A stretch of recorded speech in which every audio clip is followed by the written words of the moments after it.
The following is a presentation of a Magnitude Sports Network. Here's a breakaway opportunity. Battling and driving a penalty kill. And shot to goal! Battling his way through and backhanding it in is Leon Tamula. Yellow Jackets looking to continue that run here, and a nice kick by Kennedy Pilgrim to keep that volley going. And a block at the net. Tied on the 6. Knoll drives one into left center field. Hit well and deep, and a diving catch in left center field. A heck of a grab. Jordan Leininger took extra bases away and 2 down. Hackle fires right side complete. The hook and ladder. Oh, hey. Richter goes free. He could go. Right there. House. Touchdown Jackets. Levi Richter on the Yellow Jackets lead with 13.8 seconds to go. 3 seconds to go. Guler with the ball. 1 second at the buzzer. It's in!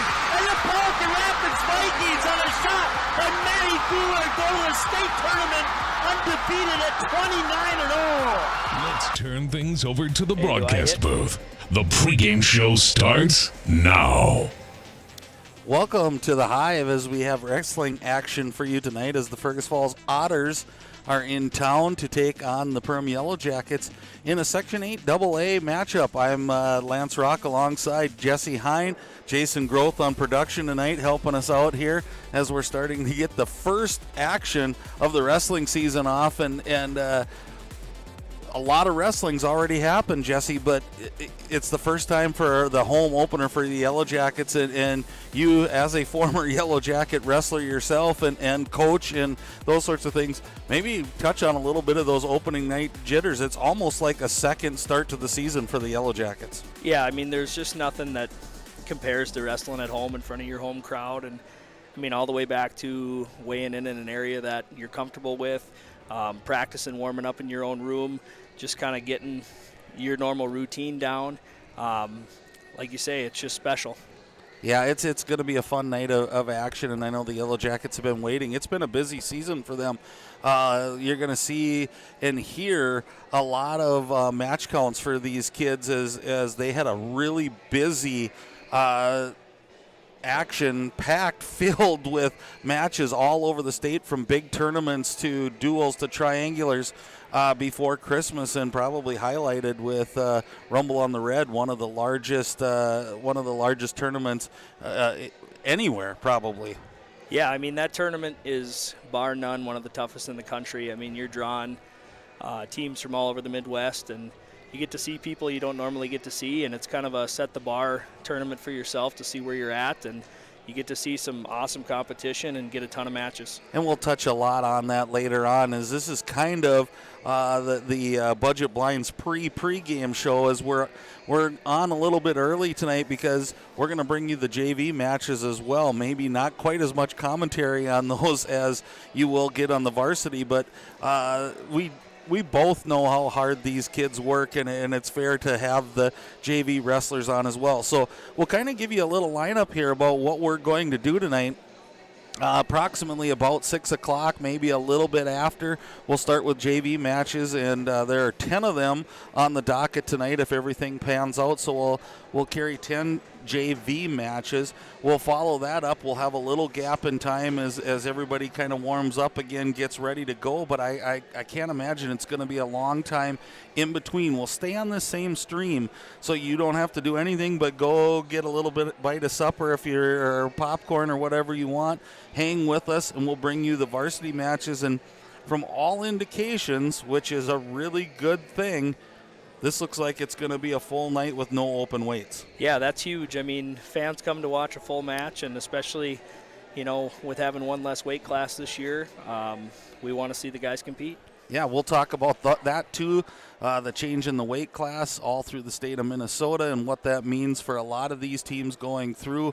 We'll try to highlight some wrestlers. We'll try to get things going for you guys. We just hope we can do a great job, because it's such an exciting time, and we hope our broadcast comes across that way. So tonight we'll start out with the Fergus Falls Otters JV wrestlers versus the Perham Yellow Jackets JV wrestlers.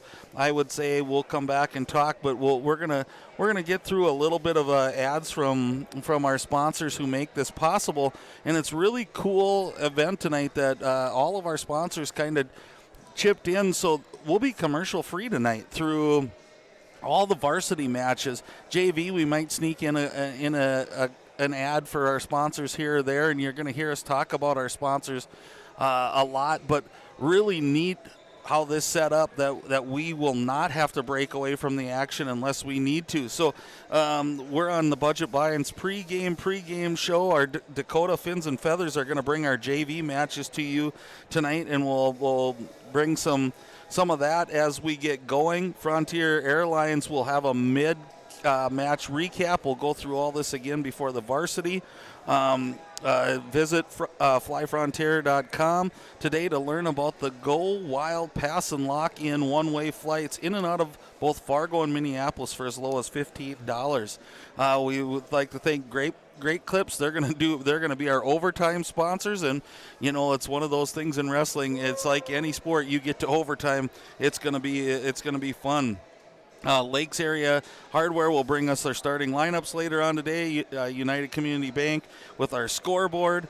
Reuter Family Dentistry is sponsoring Pin for the Win for both teams tonight, so that will be one more thing that we can. J&L Nutrition with the wrestlers of the match. EOT is going to bring your post-game report. Grab a quote today and visit eotinsurance.com.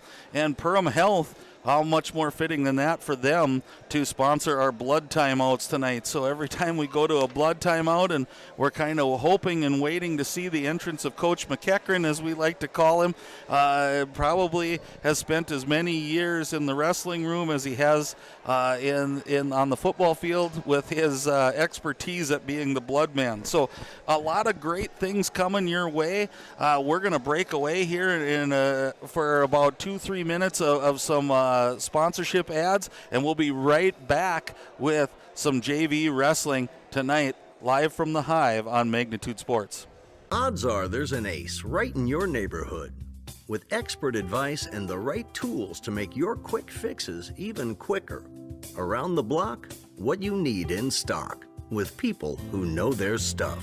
Welcome to the Home Convenience Store. Hi, this is Mallory Stotterell and Erica Saylor from Lakes Ace Hardware. You can expect expert help for your next project at Lakes Ace Hardware, right here in downtown Perham. Ace is the place with the helpful hardware, folks.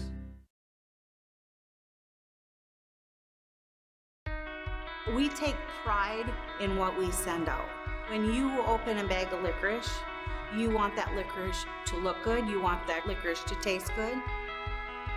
We work for you. We take pride in what we're making and what we are offering. It is so important to me. I do thank KLN from the bottom of my heart. They believe you and your family is important. For over 30 years, Budget Blinds, based out of Detroit Lakes, has been serving Perham, Fergus Falls, Park Rapids, and the surrounding area. Whether you need blinds, shutters, or drapes, check out the entire inventory online at budgetblinds.com. Budget Blinds is backed by the #1 provider for window coverings in North America and is your local window coverings expert. Visit them online today, budgetblinds.com, or give them a call at 218-206-9599. That's 218-206-9599 and online at budgetblinds.com. Ray's Sport and Marine in Perham has you covered for all your recreational needs. Ray's carries a large inventory of Lund boats, Bennington pontoons, plus Viaggio pontoons. They also carry the Yamaha line of ATVs and UTVs, as well as the full line of Honda Power Sports. Stop in and check out all of what Ray's Sport and Marine has to offer. Good luck to all Perham athletes, and go Yellow Jackets! Reuter Family Dentistry, with locations in Perham and Wadena, welcomes new patients.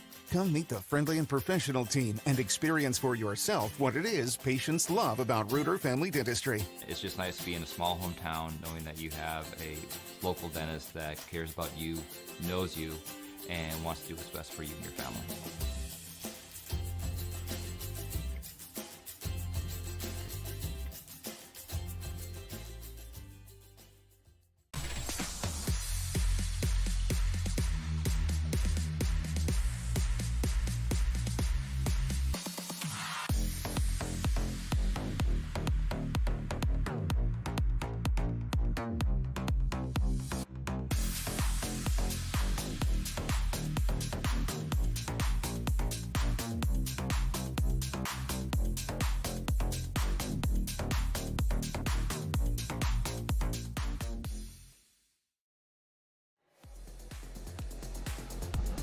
Hey, welcome back inside the Hive as we're getting close to the start of the JV portion of this event. And again, if you're just tuning in with us, we'll do 10 JV matches, take a little breather, stay on the same stream. We'll come back with the varsity action with a full lineup, it looks like, for both teams. So this is going to be a fun night of action. My name's Lance Rock. I'm followed along by a debut night for Mr. Jesse Hine, and we got Jason Groth along with us, kind of help push some buttons and getting us going as we get started tonight. So 10 matches coming up in the JV portion, and again, it's one of those things that we'll try to pick up some names as we go. We try to talk to coaches were in the meeting, and we'll get those things going. But if you're following along, we'll give you kind of the first couple, that way we can get going. We're going to start out with a match between Thomas Ritter for the Yellow Jackets and Rory Hagee from Fergus Falls, and that will kick off the action, and then we will shoot down to Aiden Vetch for the Yellow Jackets versus Evan Lean. So we'll start as we're starting to see the wrestlers come out onto the mat. They're getting themselves loosened up. They're getting ready to go. We'll have those things going. Again, Dakota Fins and Feathers bringing us some JV matches. This is the Budget Blinds pre-game show, as we'll do this again coming up. We have lots of cool sponsorships happening tonight. It's really awesome to have Waterfront Recreational, Central Market, New Horizons Realty, Perham Chamber of Commerce, Lakes Area Co-op, Hanson's Plumbing and Heating, Joe Foltz Construction, Nias Family Sales, Ray's Sport and Marine, River's Edge Cabinetry, KLN Family Brands and Interiors by Winkles, along with those that we had at the beginning of this match. So I think we're going to step away for one more little break, and then we'll come back when we're getting close to the start of the JV portion of this match. So come back. We'll be back in about 3 minutes, ready to rock and roll. How has United Community Bank helped you guys through the years now? Well, we started 13 years ago with one employee in a little shop out of our home. And now over the years, we've grown to about 25 employees and 2 shop buildings. So they have absolutely been amazing, supported us, trusted us, and put their faith in us. We just really couldn't have done it without United Community Bank. They are just really supportive. What sets the world's leading hospitals apart from the rest? It's their continued ability to deliver the highest quality patient care. Perham Health is honored to be a top 10 Minnesota hospital. Patients experience it, and Newsweek has recognized it. Even during the unpredictability of the pandemic, the nurses, doctors, and many others at Perham Health put their best foot forward. Thank you to everyone at Perham Health for continuing to provide the best patient care. At Nias Family Sales, our experienced mechanics are here to provide exceptional service in a timely manner. With 10 service bays, the service department at Nias Family Sales can work on all makes and models. Our experienced mechanics can do everything from oil changes, tire repairs, brake service, engine and transmission repair, and much more. Schedule your vehicle today. Call 218-346-5976 or visit the Nias Family Sales Service Center at 610 East Main Street in Perham. Welcome to Perham, Minnesota, a great place to visit and an even better place to live. Here's a look at just a few of the things you can experience here.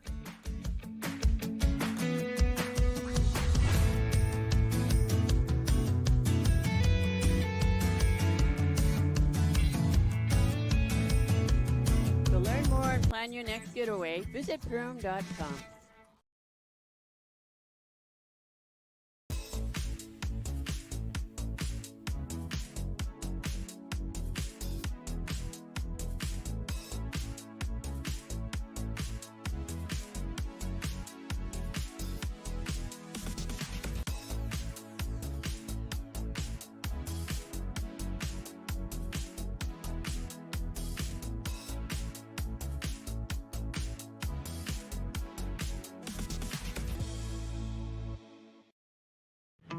Say hello to Taylor Doll at the Backyard. Taylor keeps the store filled with your pet's favorite pet food, pet treats, and pet toys. hard-to-find items like retractable dog leashes and pet supplements. The backyard also carries everything you need for your livestock and poultry operations. Are you a bird watcher? The backyard has one of the best selections of bird seed, suets, and feeders in the area. And finally, don't forget to book a spa day for your dog with one of our professional dog groomers. 218-346-7487.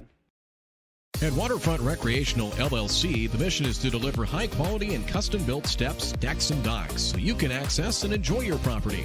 We believe in hard work, honest and fair dealing, high-quality craftsmanship, and excellent customer service. Our products have proven results.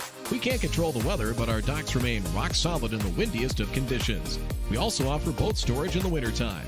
Call or text 218-298-1353 for more information about each of our services, or visit waterfrontrecreational.com today.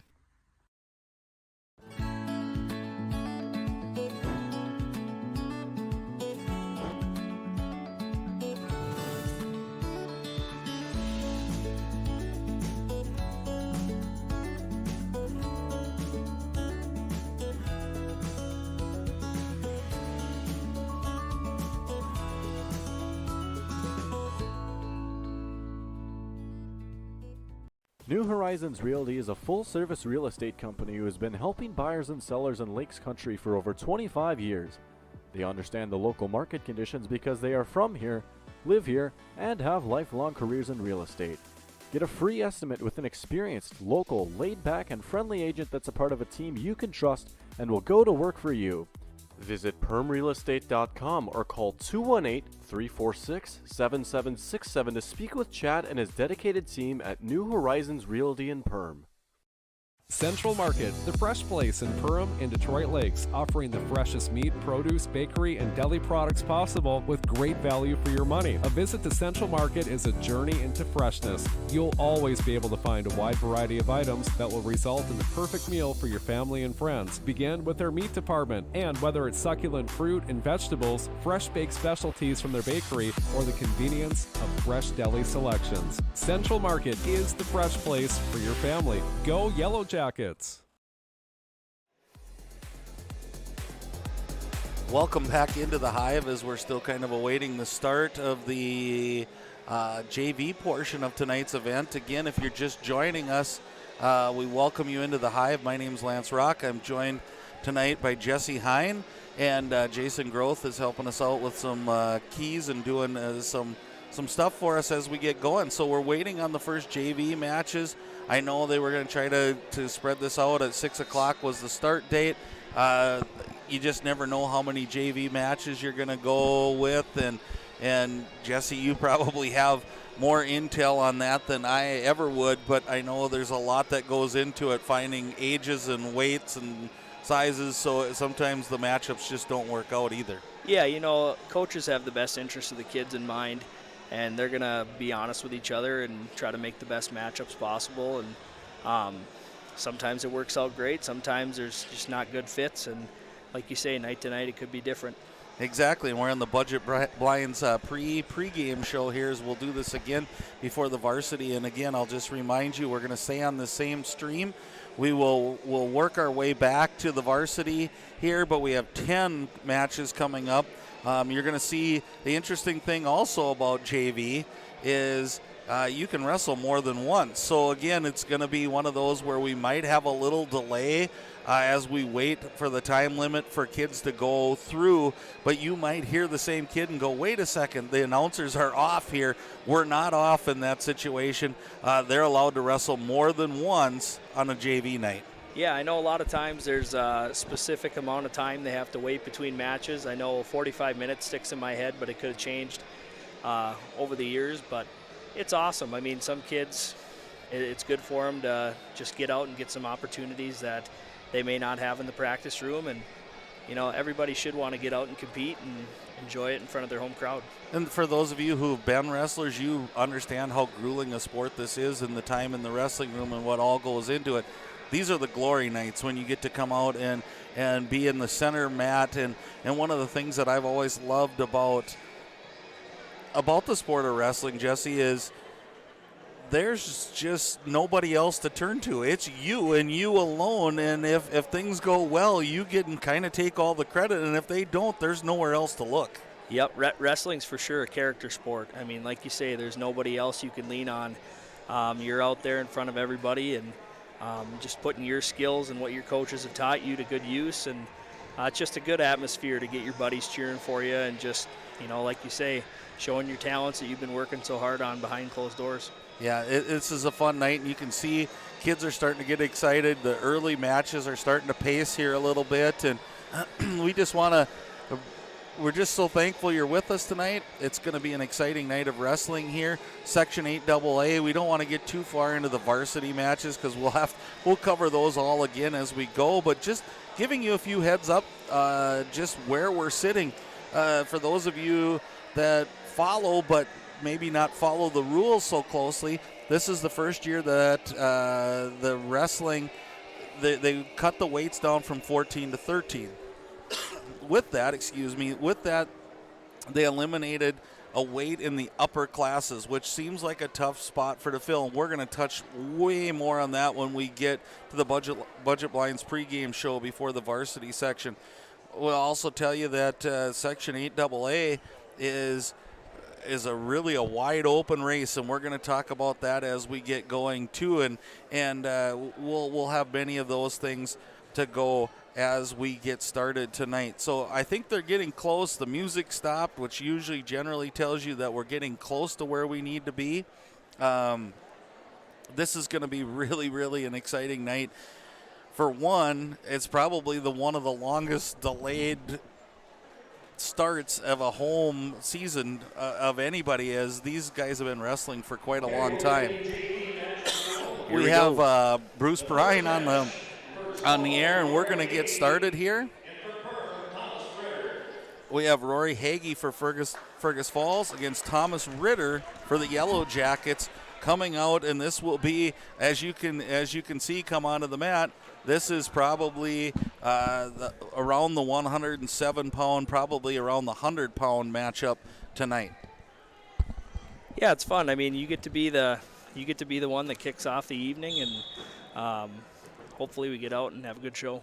Yeah, this is you got to think nerves of being at home.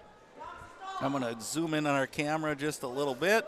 Early shot in here and take down back points, and this is what happens in some JV type situations.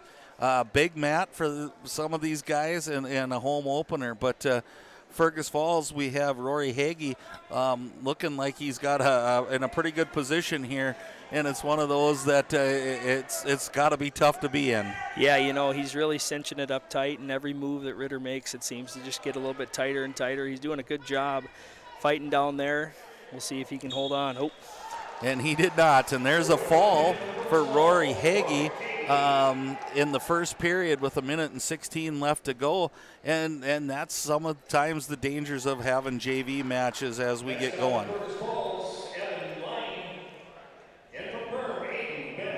And you're going to notice we don't follow any weight classes. They try to organize. We have Evan Lyon for Fergus Falls against Aiden Vetch coming out here in the JV. And if Vetch sounds familiar to you, this is one of Coach Vetch's sons wrestling here for the Yellow Jackets.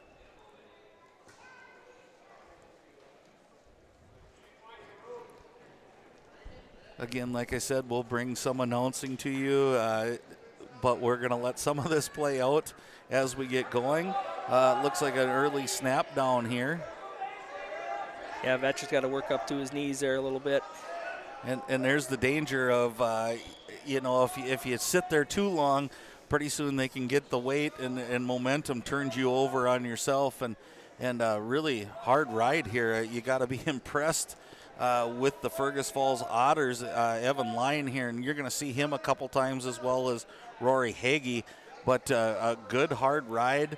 It's one of those things that I think sometimes goes unnoticed, Jesse, that a hard ride really leads to offense sometimes. Absolutely. You can see he's up on his toes. He's doing a really good job keeping pressure forward. It just wears on a guy when you're putting that much pressure on. Right, and there's a second quick fall in the first period with 45.5 seconds remaining. So Evan Lyon with the pin, and this is somehow why I think we drag out a little bit before our starting time, because you just don't know what's going to happen. Two nice-looking wrestlers for Fergus Falls. Coy Bjorgi coming out, and Jareth Garrett for the Yellow Jackets. Coy Bjorki for the Fergus Falls Otters, and they go right at each other. There's now a little hand fighting going. They're going to go off the mat. So I have to say, for the start of our broadcast, Jesse, it's been some fast action happening here and very aggressive wrestling, which is a good sign for what's to come tonight. For sure. I'm sure the Fergus coaches are pleased to see their guys come out swinging and just being aggressive. I mean, good things happen when you try to be aggressive and score points, and we'll see. Hopefully the Perm guys can get her going here. And we'll talk about the coaching staffs as we get going, but two really good coaching staffs here, led by two really good guys. And Adam Schlepp from Fergus Falls is just salt of the earth type of guy when you talk to him. It does well with these kids, and you wish him well. And Coach Dave Vetch has come in after a long time. Coach Rob Mosier stepped down and has just done a phenomenal job with the Yellow Jackets and his staff as well. And two really great guys that will do about anything for you to promote the sport of wrestling. And it's fun when you know all of that's happening. Absolutely. I know both these guys have kind of ridden the ebbs and flows of the programs. I mean, they've both been parts of really successful seasons, and also on the other end, which makes you appreciate the good times as well. Yeah, and we'll go through all their whole staffs when we get to the pregame, the Budget Blind pregame show. But we had a takedown here for Jarrett, and then Bjarki with a reversal, tied up 2-2 with about 20 seconds remaining in this first period, and then back points coming here. You're going to hear those words like short time and those things, and we're under 10 seconds remaining, and kind of working back to his base here is Garrett, and boy, nice ride there, and you see the officials holding down some points. So we're going to see there's 3 near fall coming. So it'll be Bjarki with a 5-2 lead heading into the second period, and it's kind of nice to get out of the first period. Yeah, there we go. Guys. Hopefully this action from the first period continues, and it's fun to watch. I'd like to thank Dakota Fins and Feathers for bringing some JV matches to you tonight, along with a lot of other sponsors that we'd like to thank. Frontier Airlines, they've been with us all year, and they will give us a mid at 1:45 in the Varsity. We'll do a quick recap sponsored by them, and we'll do some other things as well as we go through this night, and you're going to hear these sponsors. And please thank them if you see them, or patronize them as they bring this to you about each and every night, it seems like, out of the Hive.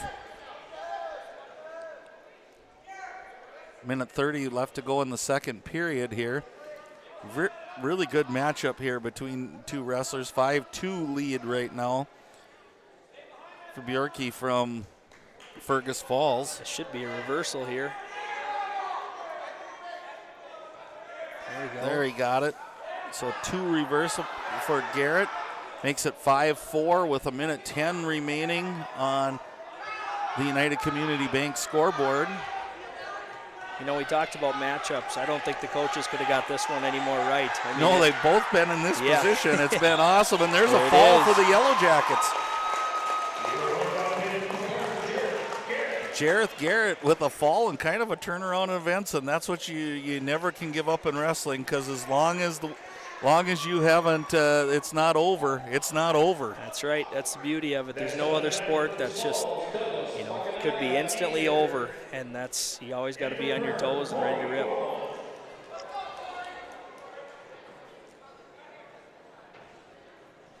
Corey Fromuth coming out for the Yellow Jackets. Douglas Keyser coming out for the Fergus Falls. Nice sweep attempt there by Fromuth. Working his way out the back. Both wrestlers looks like trying to work a little pass through there, both of them, and this is in a good spot for Fromuth. Settling in there, nice. Again, this is where I think the urge is to do more than you need to. Just use your weight and gravity, there's the fall. Gary Fromuth and a good, it's always great to see that sportsmanship come out. It's a really physical hand-to-hand sport, and yet to have that ability to kind of give the hug there at the end to say, I respect what you're doing. Aiden Moen coming out for Fergus Falls against Zane Wacker. Ooh, Zane with a nice. You gotta like that hip pop. Yeah, that's some of the things that I've known. I didn't grow up with the sport of wrestling like you did, Jesse. But one of the things that I've seen is that kind of separates those kids. If you're able to not sit on your hip and get back up, and we saw that right out of Zane Wacker there. Yeah, when you keep moving and you don't give up on things, it really takes extra from your opponent to get a takedown. I mean, you got to really force them to do everything in their will to take you down. We started the night with 2 Reuter family dentistry pin to wins for the Fergus Falls Otters, and we followed up with another Reuter family dentistry pin for the Yellow Jackets, and had some really nice matches here. And again, you look at the coaches set these up. This one looks like this one could be a dandy too with 50 seconds remaining.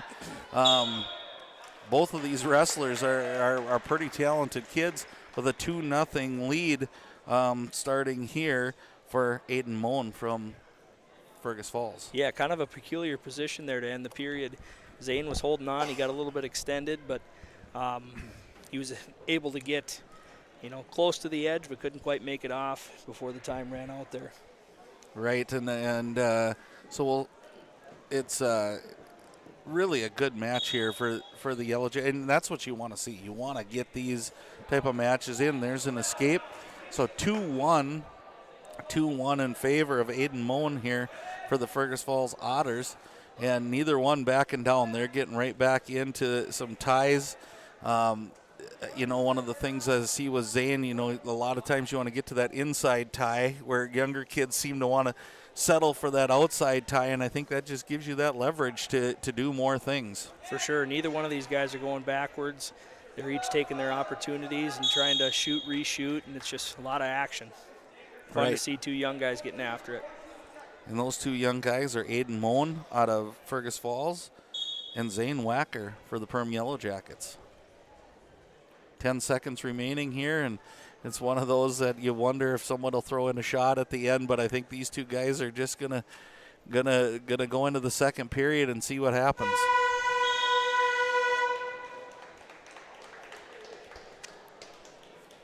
Again, just a shout out to some of our sponsors early on, and we'll try to mention them many times tonight as we're going to go commercial free. And here's our first blood timeout, and our blood timeouts tonight are sponsored by Perham Health. So Perham Health in charge of bringing you these blood timeouts, and they're patching up Mr. Zane Wacker right now, and we've got Colton Lehman, and we'd be remiss if we wouldn't mention his name a couple times tonight and all the things that he does for the Perham Yellow Jackets, and very fortunate to have him on staff and what he brings not only here tonight but each and every night.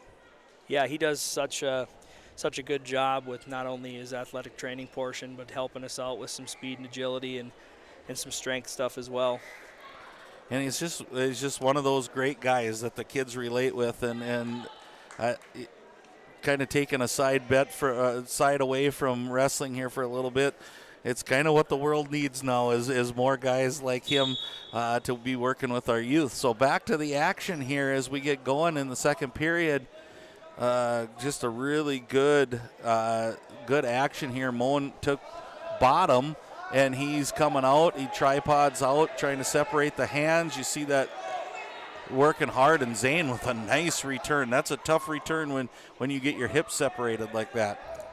Yeah, it kind of takes the wind out of a wrestler's sails too. They work their way up to their feet. They get thrown back down to the mat, and now twice again, Zane's able to return him. So 29 seconds. He's rode here, which is one of those things that you look for them, the kids, I think, to make a jump from this JV level to the varsity level. Is, are you able to take care, one, can you get off the bottom, and two, are you able to hold your opponent down? And those are some key things that Zane Wacker's shown he can do here tonight, and has a really nice cross-body ride going here. Yeah, if he can get up on top, yeah, he should have a cradle opportunity. Zane doing a good job. I talked about already, with the Fergus wrestler, but on his toes, keeping weight on the guy's hands. Down to a minute remaining here, and nice evenly. This is the type of matches you like to see, and both wrestlers have an opportunity to win this thing. You would think that Zane would take down starting the third period, which if nothing happens here, it's going to be tied 2-2, and then it's the next shot wins probably. Can't help but notice both varsity coaches watching intently. I'm sure both of these guys in some way, shape, or form are going to contribute, if not now, in the future as well here. Yeah, and it's one of those sports, like every sport, injuries play a factor, and different, it's just, you never know when the next man up is going to be coming. You don't have riding time in high school wrestling, but what Zane's doing here, spending the period on top, is really doing a good job of wearing the guy out, and hopefully it'll pay dividends here in the third period. 5 seconds remaining, and a roll through, and a nice follow there by Wacker as he's doing a nice job with heavy pressure, and we're going to go into the third. Score 2-1 in favor of Aiden Moen over Zane Wacker. Wacker does choose the down position. Zane did a good job in the first period of popping right off of his base, getting an escape right away. Hopefully he can do that same thing. Not as much action this time. This is where you'll start to see a little fatigue set in here in the third period. Yeah, you just cannot simulate. You do a lot of things in the room, but just nice job. That'll be one. He did get the escape, so now here we go, minute 43, and I'll finish my thought. You do all these things in the wrestling room, but it's different when you get in and the nerves are flowing, and it burns a whole lot more energy being on this mat. Nice double leg attempt by Zane. He's got to work up to his base here and not get extended. Moen doing a good job with his hips down.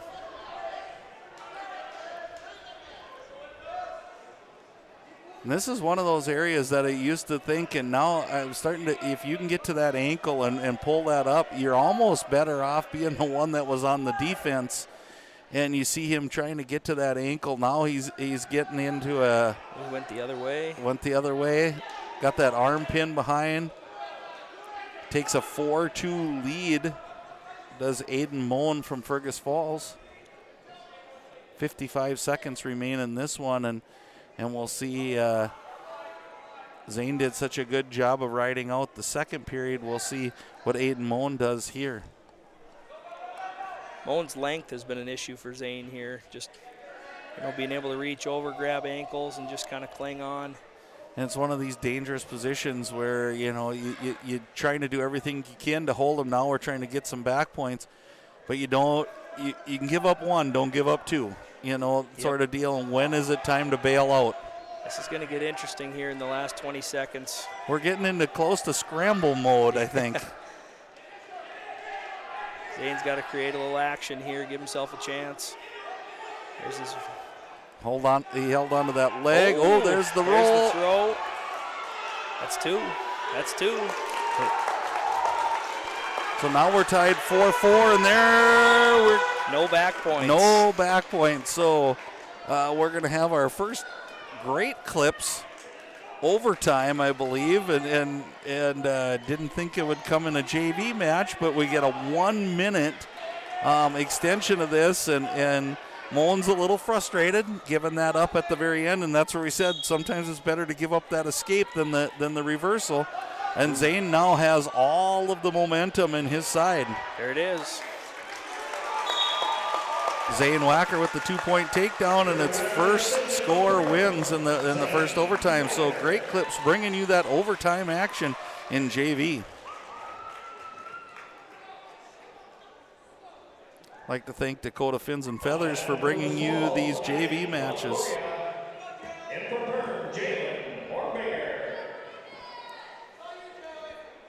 All right, now out on the mat, if I can get my Isaac Longoria coming out for the Fergus Falls Otters, and Jalen Hornbaker coming out for the Perham Yellow Jackets, and we're doing a little Perham Health blood cleanup, I think, and just again, Colton Lehman coming out to the mat and taking care of that for us as we keep going. So another match coming up here. Isaac Longoria, Fergus Falls, Jalen Hornbaker, Perham. You know, we had a 7th and 8th grader last match. Now we have a junior and a senior. That's also kind of one of the unique things about JV wrestling is you're going to have guys of all ages. You know, and you have to really give credit to the seniors that stick out a tough sport like this, and you know that they love it because it takes a lot. And here's Hornbaker, gets the takedown and has a cradle locked in. Cross-leg cradle. He's got to get his hips up. There he goes. He's got to be careful here.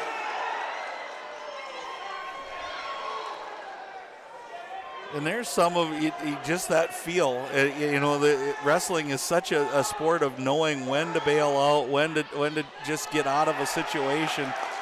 And a nice job by Hornbaker, just showing pure strength there with a minute to go in period number 1. And after all the dust settles, I'm still not sure that's the right score, but 5-4 we have in favor of Isaac Longoria out of Fergus Falls with 40 seconds remaining in the first.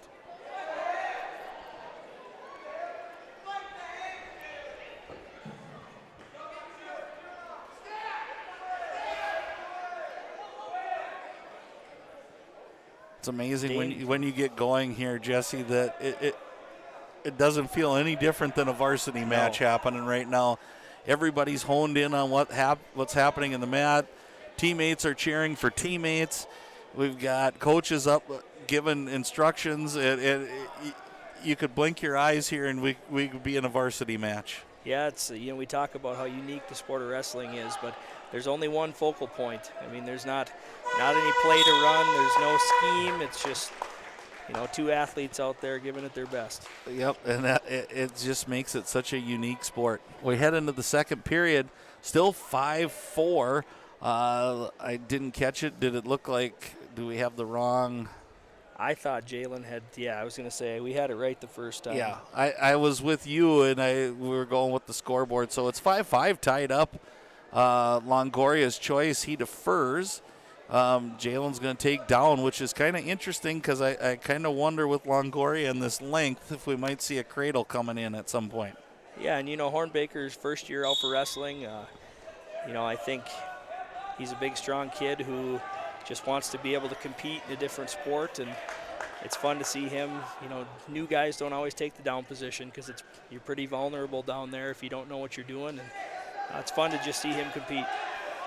That's for sure, and he got out, got the escape, up 6-5, got taken down. Now we're seeing some back points here as he kind of got whipped down, and that's some of those things, and this is where it's going to take the utmost strength, both mental and physical, to stay out of something like this because this one's in pretty tight. Yep. And there's the fall for Isaac Longoria, wins by pin, a Reuter Family Dentistry pin for the win for the Fergus Falls Otters, Isaac Longoria.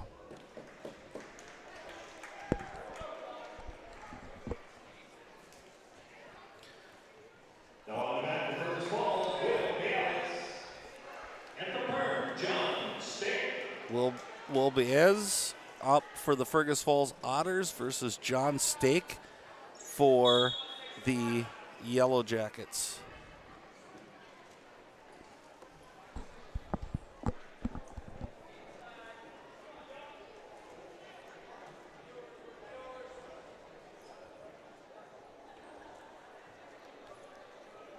little throwback singlet out there. I remember that from a number of years ago. Yeah, it's kind of fun to see, and I think you get a little bit more individuality here, kind of like you're wrestling in a individual tournament when you're doing JV. You choose what you wanna represent, and pretty cool stuff happening here. Minute 15 remaining in the first, and there was a attempt at a throw, kind of backfired on the trip. Now we got a headlock in the situation, so takedown. I believe the official has 3 down. 3. He's holding 3, but this is Baez is definitely working for the fall as he's leaning hard here, doing what you're taught with the elementary kids. Look at the ceiling, arch your back, put as much weight and you got to give State credit for not going down in the fall, and he's trying to climb back up, but there you go. Ooh, and I thought for a second, you and I both saw it at the same time. I thought Stake was going to pull the head back there and get the fall for himself, but Baez with a fall, a Reuter family dentistry pin for the win for the Fergus Falls Otters.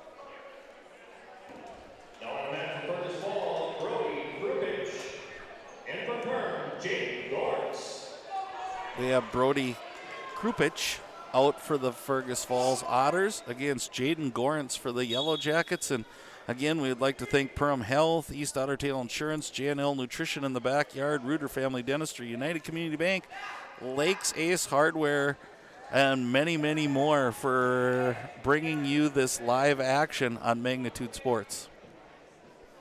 The Gorance name, no stranger to the black and gold singlet. Couple of Gorance boys going through. Both were just tougher than nails. Yep, and I don't expect anything different out of young Mr. Jaden Gorance.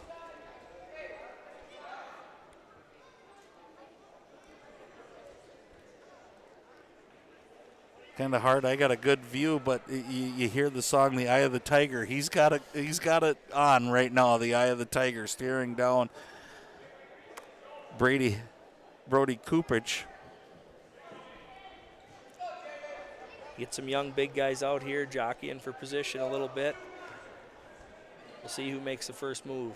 It's so interesting in the difference in the wrestling styles as you go through the weight classes, how it changes, from the lighter weights to the mid weights to the upper weights. Definitely changes the style of wrestling for sure, and it's just so interesting, Jesse. Yeah, again, back to the unique part of the sport. Any shape, any size. You get to the bigger guys, and it's almost its own animal.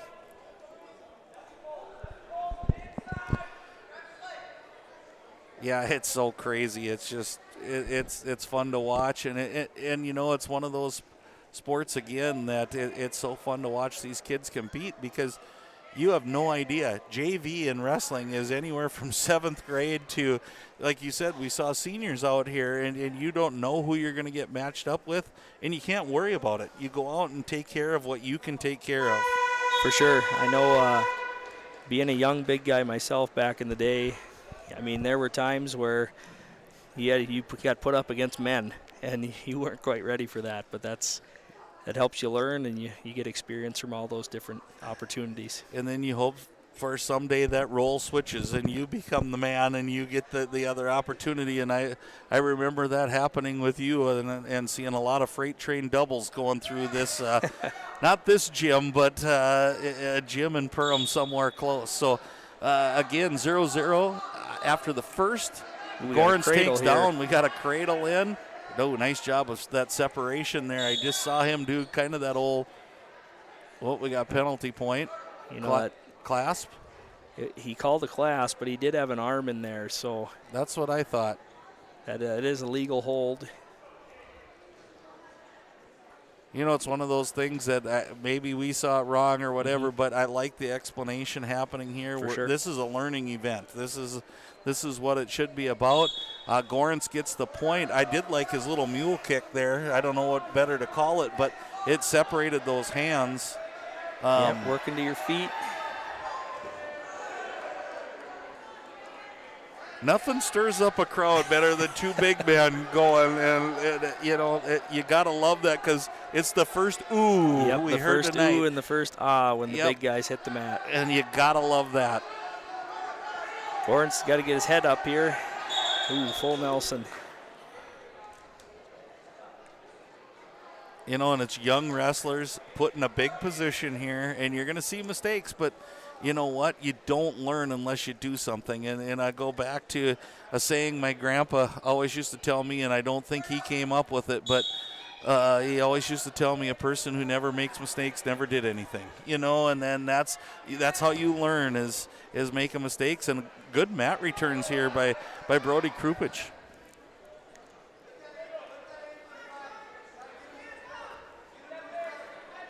Big part of heavyweight wrestling, especially with young guys, is if you're the bottom man, you got to maintain that base. If you give up your base, that's a lot of weight on top of you and tough to work back to just simply your base. And I'm glad you're here that we can talk about this. It seems like the natural is either to flatten out or scrunch up, and neither one of them put you in a very good position, but there's got to be something that kicks in your brain that says, I need to do one of these two things.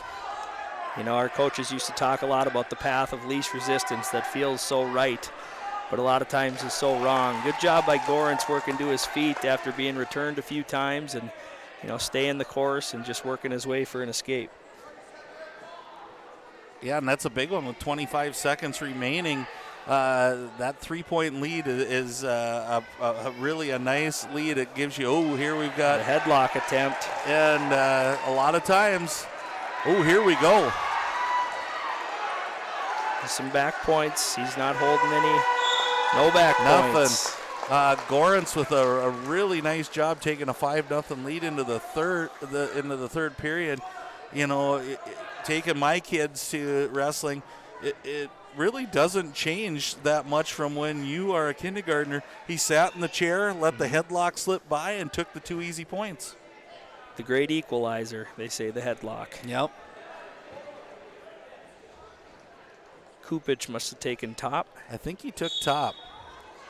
He must have felt like he would, sometimes you're just more comfortable doing that, and he did ride really well out of there. It took Gorence a long time to get out, but again, you're setting yourself up. You got to get some big rolls in here trying to get some points, but it looks like he might be trying to cross-face that into a cradle here, and he's probably looking for the fall more so than anything. Yeah, Gorence was pretty tired after that second period. Working for that escape the whole period. He did get it and created some action, but hopefully he can hold on here. Yeah, lots of not happening in high school sports, but a lot of riding time happening here. Oh, you get to that college. There's that cradle. I thought he was working for it. Oh. And here's the fall. We have a Reuter Family Dentistry pin for the win by Brody Krupich, and Gorence, had a really good match, and that's one of those things that now you can work on in the wrestling room is we got to stay out of those spots. Oftentimes, wrestlers have their strong suit, and, for this young wrestler, obviously the top position is where he makes his hay, and he knew what he wanted to do, and he executed. Right, we have Rory Hagee back out. If you remember, he was the first one out on the mat, this time taking on Jackson Kugler. Kugler in on an early shot. So, again, we speed up the action a little bit again. We got some back points happening here after a takedown.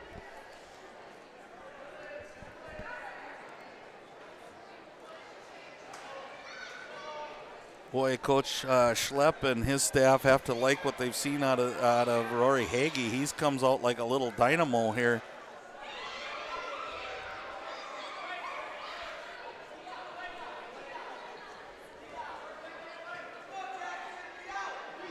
Jackson trying to post a little bit, just trying to stay on. We got a minute. It's a long time with a lot of pressure. I almost think Hagee might be better unlocking that leg, working out in front with all the pressure he's got on, but he's trying to tip that leg up. Kugler doing a good job trying to get those hips down, doing what he can. You know, oftentimes you'll see guys kind of go berserk when they're on their back and try to just, you know, work their way out of there that way. And sometimes you'll see people calm, you know, turn their hips over, and both seem effective at times. It awarded those points, so 5-0 lead. So it's one of those situations where you just, you don't know. It's kind of did that hold break, but now I think it definitely has. 15 seconds remaining, so if Kugler can come out of this only down 5 or get his own escape here, but just impressed with Rory Hagee and how he's stretching out Jackson Kugler.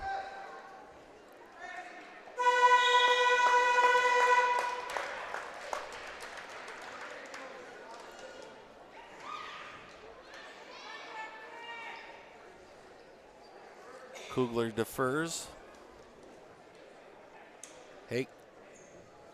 Hagee's going neutral, which understandably he feels like he's got shot attempts happening here and is doing a nice job.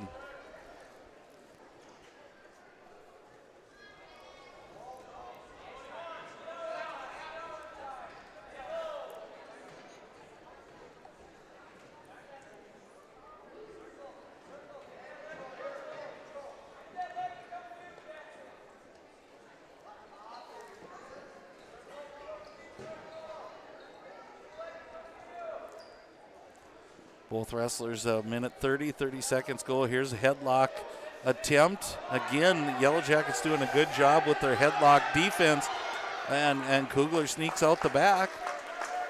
Kind of interesting. He tried that a couple times, and you know, as much as you hear no, no, no from the crowd, sometimes you just can't help it. Kugler working a deep half here. Gotta love wrestling. You thought Kugler was almost all but lost, and now here he's totally flipped the script, and he's trying to do the same thing the other way. You know, sometimes you weather that quick storm, and if you can not get pinned in the first 30 seconds, oftentimes, you know, you can settle in and start working the stuff that you need to. It's getting tight. Kugler doing a good job keeping his hips down. Got to try to elevate that head a little bit, and he might have it.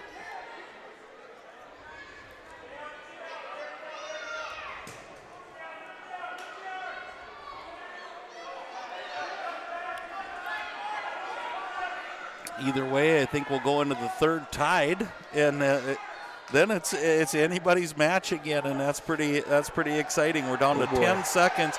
Are we going to get reversal here?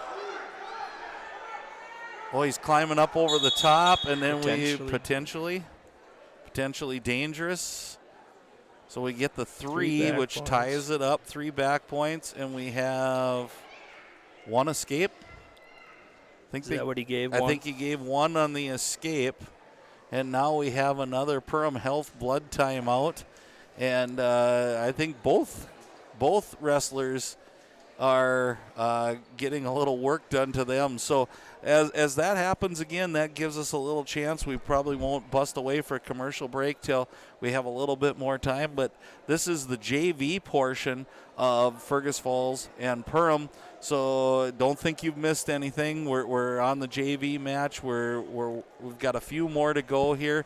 We'll break away a little bit. We'll come back with the Budget Blinds pregame show. We'll talk about all the different things that are going to be happening. We've got some kind of like storylines to tell you about weight class changes, what's happening in Section 8AA, and we'll kind of highlight these two teams and a couple of individuals that have got off to strong starts. But while we have a little break here, we'd like to thank Perham Health for sponsoring the blood timeouts, and you see a lot of work happening in. We've got EOT Insurance that's going to give us our post-game report. Grab a quote today by visiting EOTinsurance.com. JNL Nutrition is going to bring us the wrestler of the match.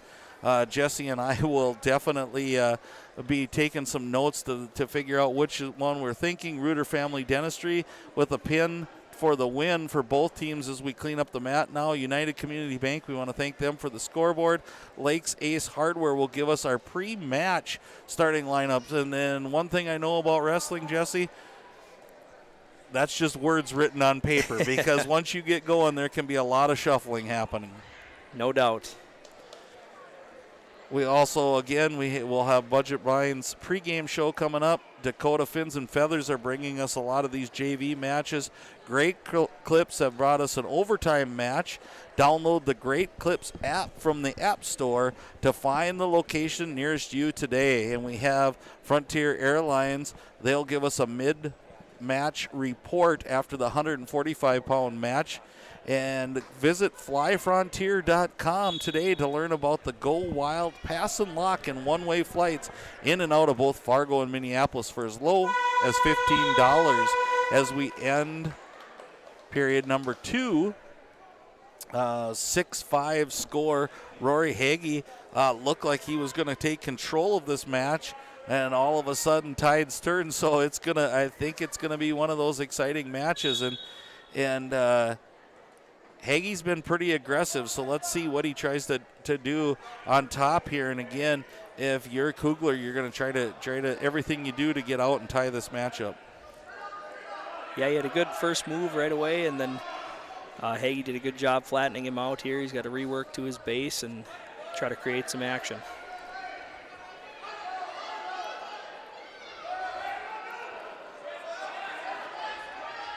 Hagee doing a good job with that arm bar. Kind of a shallow arm bar, but he's working it with his hips really slow. Ref's counting back points. Really just muscling him over, and using that leverage, and now changes it up.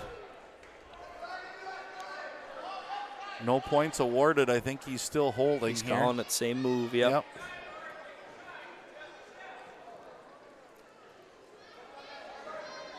That's going to be tight if Hagee can get it over, but Kugler doing a good job keeping his hips down.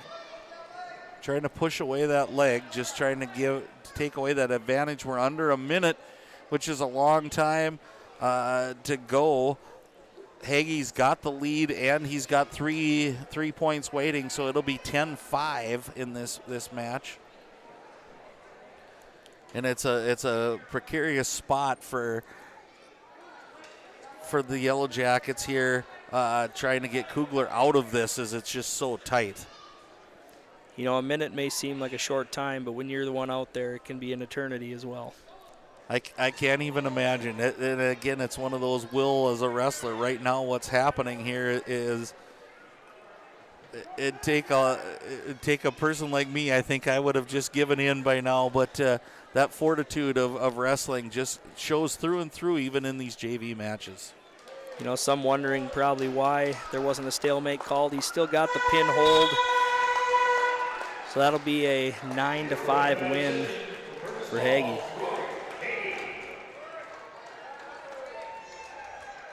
Great match there. That was one that it started out thinking it was going to be all one-sided, and then definitely changed.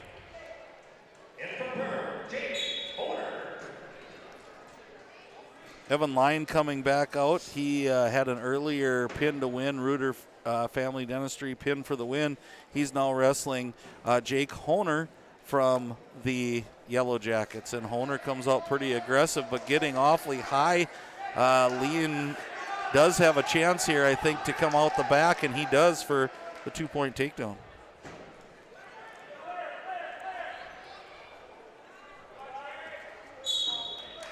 Off the mat they go. Minute 29 remaining in the first period. You talked about the opportunity for some of these JV wrestlers to, wrestle some of those guys on the varsity. And after talking with a few people, this guy's right in kind of the heart of Fergus's lineup. So I'm sure he gets a pretty good practice partner every day and sees some good competition every day in the room. Nice job there by Jake Honer. Back points too. Doing a good job just muscling it over.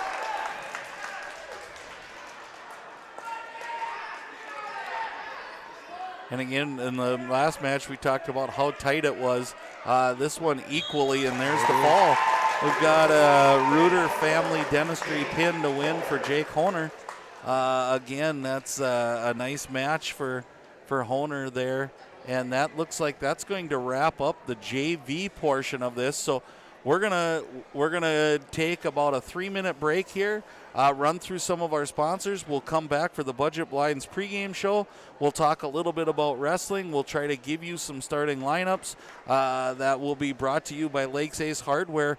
We'll stay on this stream, so give us 3-4 minutes to kind of regather our paperwork, and we'll be right back with the Perham Yellow Jackets versus the Fergus Falls Otters in Section 8 AA Wrestling, here live on Magnitude Sports.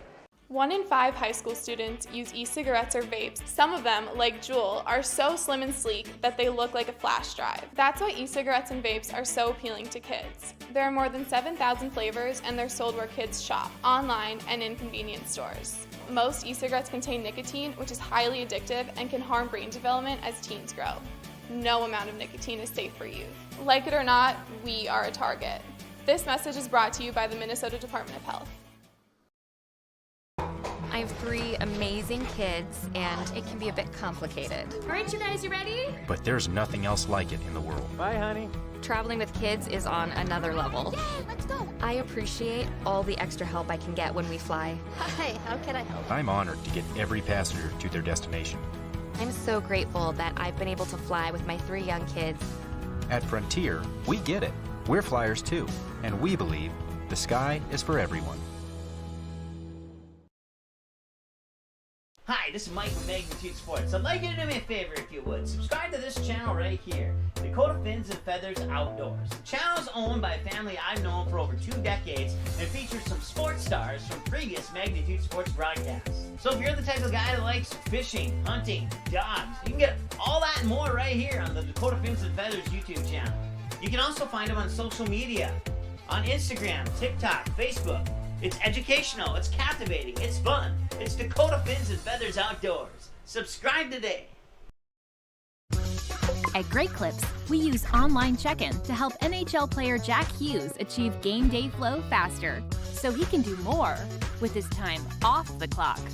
Great Clips, official hair salon of the NHL. At Great Clips, we use clip notes to save NHL player Cale Makar's haircut details, so he's always confident in his hockey hair. Because with a name like Cale, you gotta sport great salad. Great Clips, official hair salon of the NHL. We're live in the Hive for Section 8 AA Wrestling. The Fergus Falls Otters come to the Perham, the home of the Perham Yellow Jackets, in a Section 8 AA matchup. This is Lance Rock along with Jesse Hine. We want to thank Jason Groth again for all of his help, helping us get set up and getting this thing rolling. Looking for a good night of wrestling tonight. We've got a full lineup. We just went through 10 event JV, which saw some awesome work by both teams, and you see how hard these kids are working. Word is we're going to start a little bit earlier here, so we'll probably have a little abbreviated show for you tonight. But Budget Blinds brings you your pregame show. We're gonna kick for a 7:05 start. So if you look, we got about 10 minutes here. We got a lot to cover in those 10 minutes. And again, this is Lance Rock along with Jesse Hine helping me out. Budget Blinds pregame show. We want to thank Dakota Fins and Feathers for bringing us some JV matches. If you love hunting and fishing, then you'll love Dakota Fins and Feathers on YouTube. Subscribe to the channel today. We've got a lot of things coming up here, Jesse. Again, if you look at Section 8 AA standings, 2 teams that are probably on the opposite ends of what we're looking at right now. But one of the things that I've learned about is you don't take any of that for granted when you step on the mat. Perham comes in there with a 7-3 record. They're at the top of the Section 8 AA behind Dilworth, Glen, and Felton at 14-0. Pequot Lakes, Pine River, Bacchus at 11-1. Who's the one loss to? The Perham Yellow Jackets. On the other side, you got Fergus Falls, picked up a win the other night, and talking to Coach Adam Schlepp, they're finally getting healthy and being able to put a full lineup on the mat. You know, that could be huge. I know you get through the holiday season, and sometimes for whatever reason, I know the Yellow Jackets wrestled in some big tournaments and just had a large magnitude of matches in a short amount of time. And, you know, sometimes the injury bug, the sickness bug gets you and getting your best 13 guys out there makes a world of difference. Right, and you really want to go through that portion of your season early on, and maybe that's the silver lining for Fergus Falls right now, and Coach Adam Schlepp and his staff is that maybe they think they've been through it, and once you get through it, it seems like things have a way of balancing themselves out. So that being said, you look on paper and you do those sorts of things. Definitely you're looking at the Yellow Jackets as probably being the favorites tonight. But I'd never have walked into a wrestling match ever taking for granted that one thing's going to happen or another, because just when you expect something to happen, it seems like the opposite always does.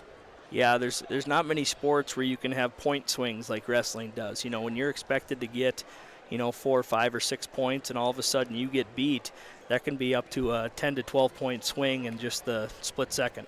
Right, and we had some keys to the matchup, and those things with the shortened pregame show, we usually have about 20-25 minutes to get ready. We're going to have about 7, so we're going to get to some of those things. We'll talk about them throughout the game. We want to thank our sponsors for doing those sorts of things for us, and we will get to them. Right now, we're going to bring your Lakes Ace Hardware starting lineup. Get your favorite Benjamin Moore and Magnolia paint colors, or color match any color today at Lakes Ace Hardware in downtown Perham.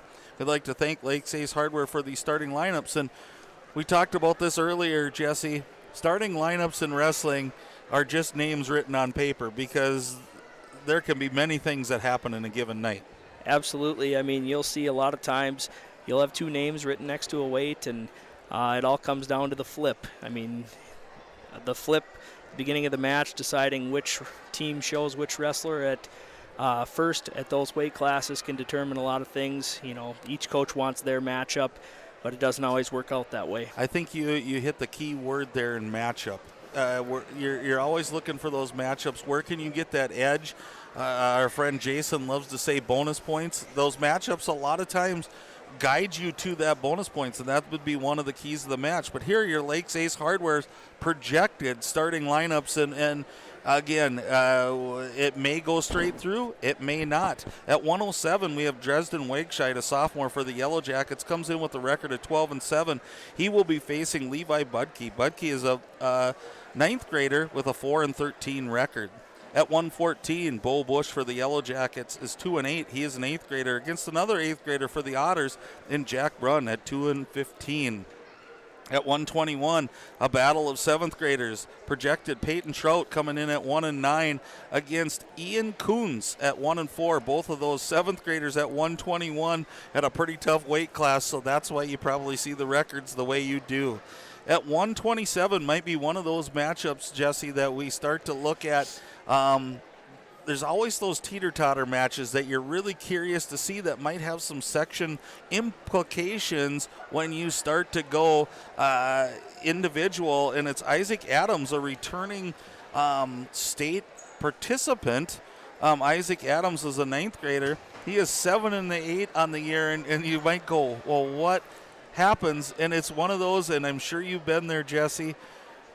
You draw every tough kid in around the area, and it just seems like it's your luck every night. Absolutely, and just knowing Ike Adams, I mean, he looks for that competition. He wants that match every single time he gets to compete, whether he wins or loses. He wants the best competition every week. But looking forward to that match, and just 2 guys who have established themselves as very quality wrestlers, and should be a good matchup. And the opponent there would be a junior in Cass Hartwell, 9-3. Hartwell is a name synonymous with wrestling from the Fergus Falls area. Hartwell's, and it goes back, Jesse, when we talk about Ike Adams not shying away, not backing down. Former coach of yours and a good friend of mine, I've heard say many times, it doesn't matter what your record is in the middle of the season, at the beginning of the season. It only matters at the end. And he said there's only one way to get sharper. It's iron sharpens iron, or steel sharpens steel. And I live by that one now. And I think Ike Adams, you'll see the best of his record to come yet.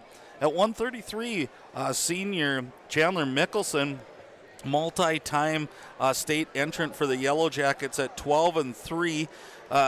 Chandler dealing with a few little dinged up injuries.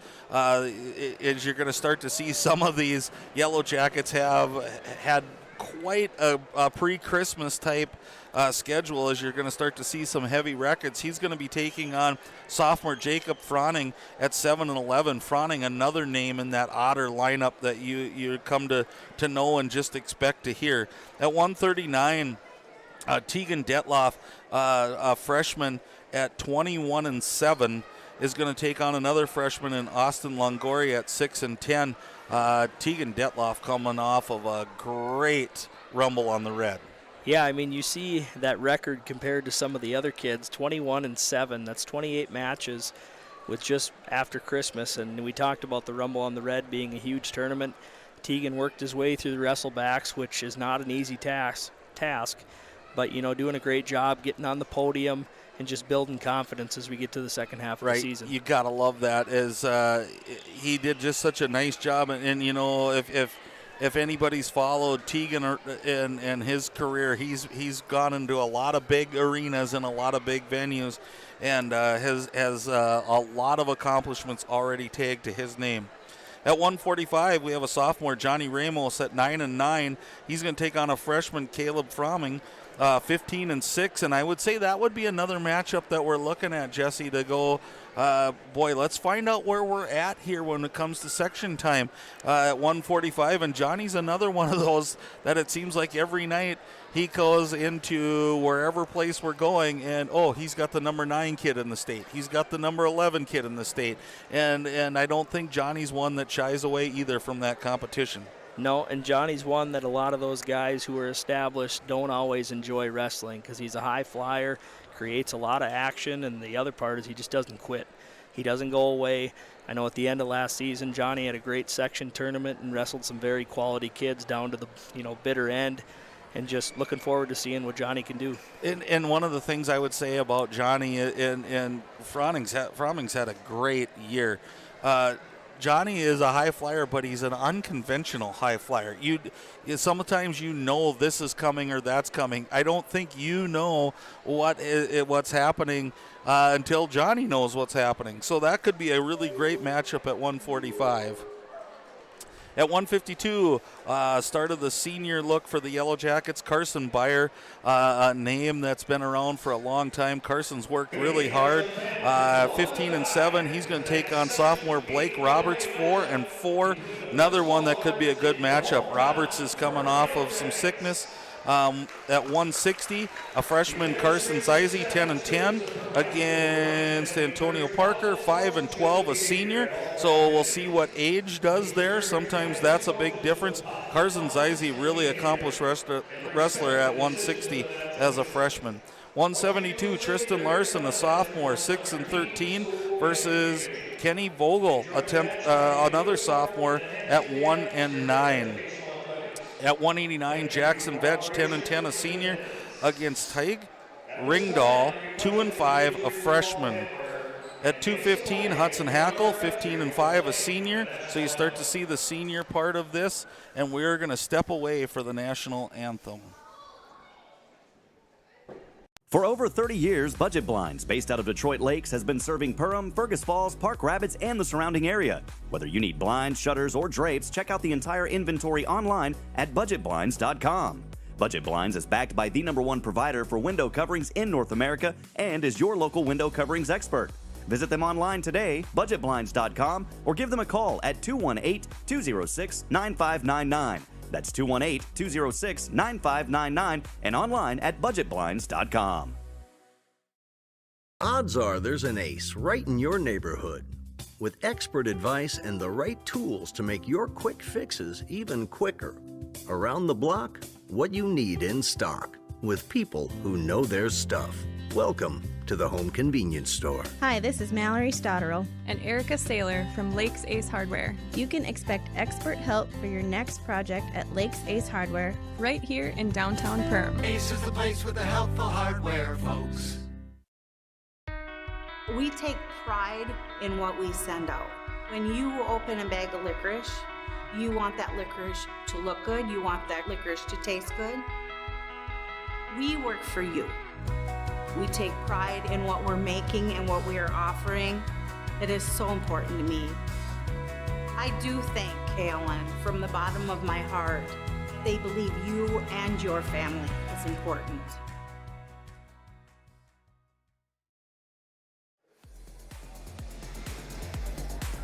Welcome back, live from the Hive, Section 8AA Wrestling going on. We're going to finish up with our Lakes Ace Hardware starting lineups. We left off at 2:15 as Hudson Hackle, a senior, as they turn the lights out on me here. Hudson Hackle, a senior, at 15-5 against the freshman Nolan Field at 6-11. And the final match of the night will be Cash Burke, a junior, 5-11 versus Max Braun, a sophomore, at 5-9. So there's some really good matchups in there. And I'm excited to get started. So we're going to see some starting lineups here.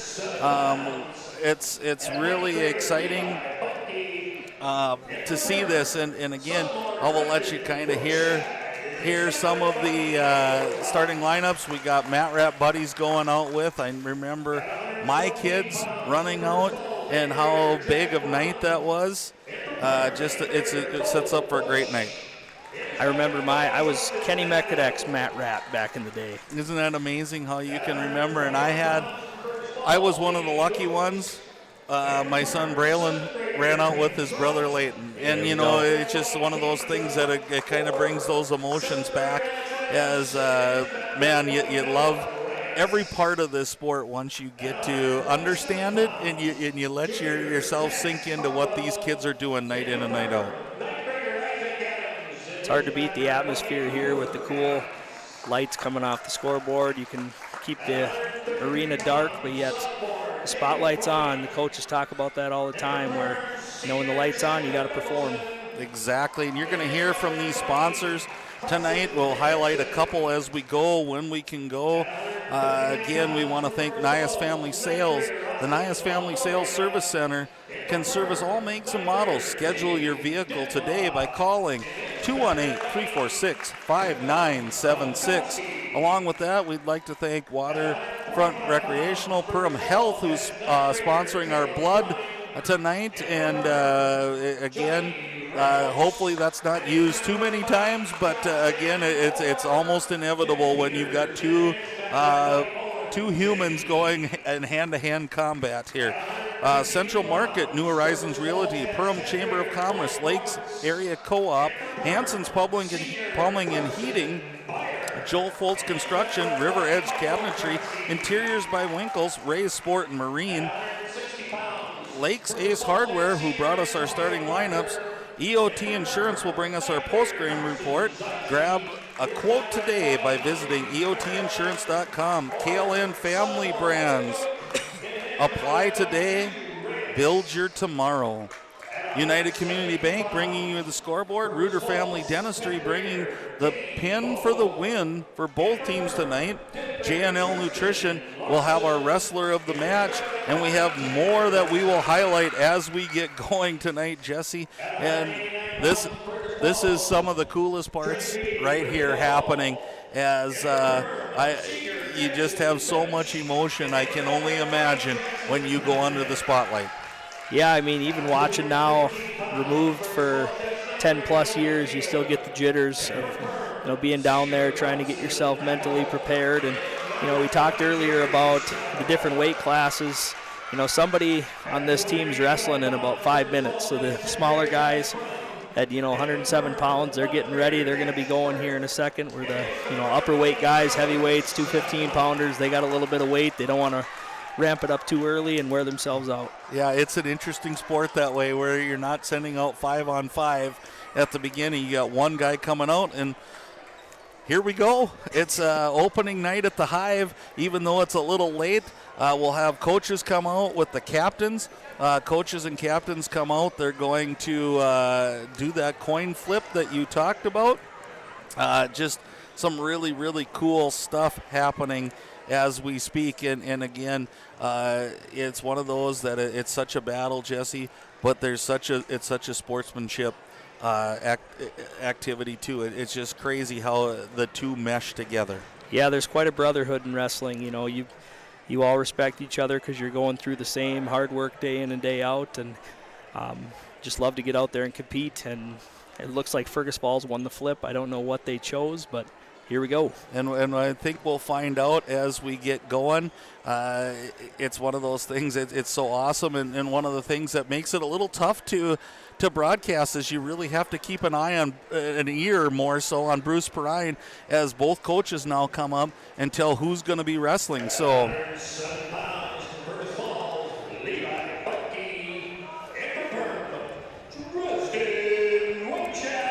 and we have, just as they prepare to start out for the Fergus Falls Otters, we have an 8th grader in Levi Budke. He is 4-13. Dresden Wegscheid for the Yellow Jackets, a sophomore, making his way down to 107. Comes in with a record of 12-7, and I think people who follow Yellow Jacket Wrestling have been waiting for Dresden to be a full 107 for a long time, and here's our first chance to see him, and he gets the early takedown. Absolutely, Dres has been around. You know, like you say, he's been trying to make that 107-pound weight class for a number of years now. Even when he was undersized, he still competed like crazy, and it's fun to see him come out and be aggressive. There's a nice pancake throw, kind of a Dres special there for the pin.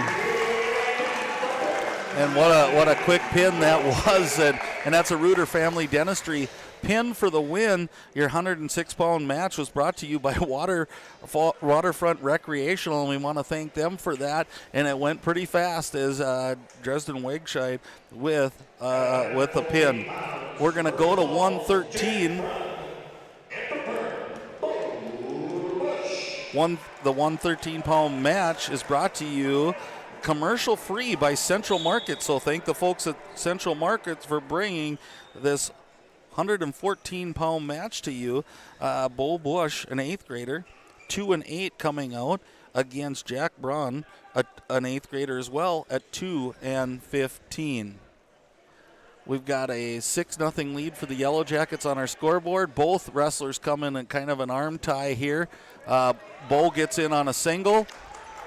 Does a nice job, kind of what Fergus Falls did early, taking them right to their back. So we've got... Good job by Bo there, just continuing to wrestle on the edge, getting that takedown. Early takedowns for the Yellow Jackets, always a good sign when you get your wrestlers out. You kind of take that control. Sit out here. Spin, looking for more than one, I think, here as he grabs onto the leg. This would be Jack Brunn. Bo doing a nice job of stretching him back out there, Jesse, trying to get the leverage back. For sure, and you know, sometimes as nice as a reversal is, getting your one escape and getting back to your feet, kind of resetting everything is a good thing too. We'll see if Brunn comes up to his feet again, if he decides to just take the one next time.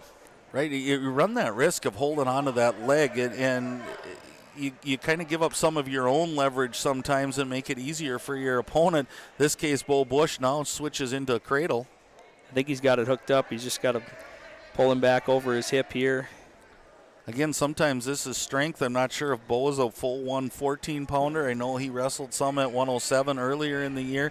Sometimes this is just the strength factor, and not so much strength, but just the weight. Just, having enough weight to pull this wrestler over the top. For sure. He kind of reset here, maybe trying to take him straight back. We'll see if he can get him over in the last 15 seconds. Again, nice match by both wrestlers here so far. 2-0 Bush in at 114. At the end of one, we got 5 seconds remaining.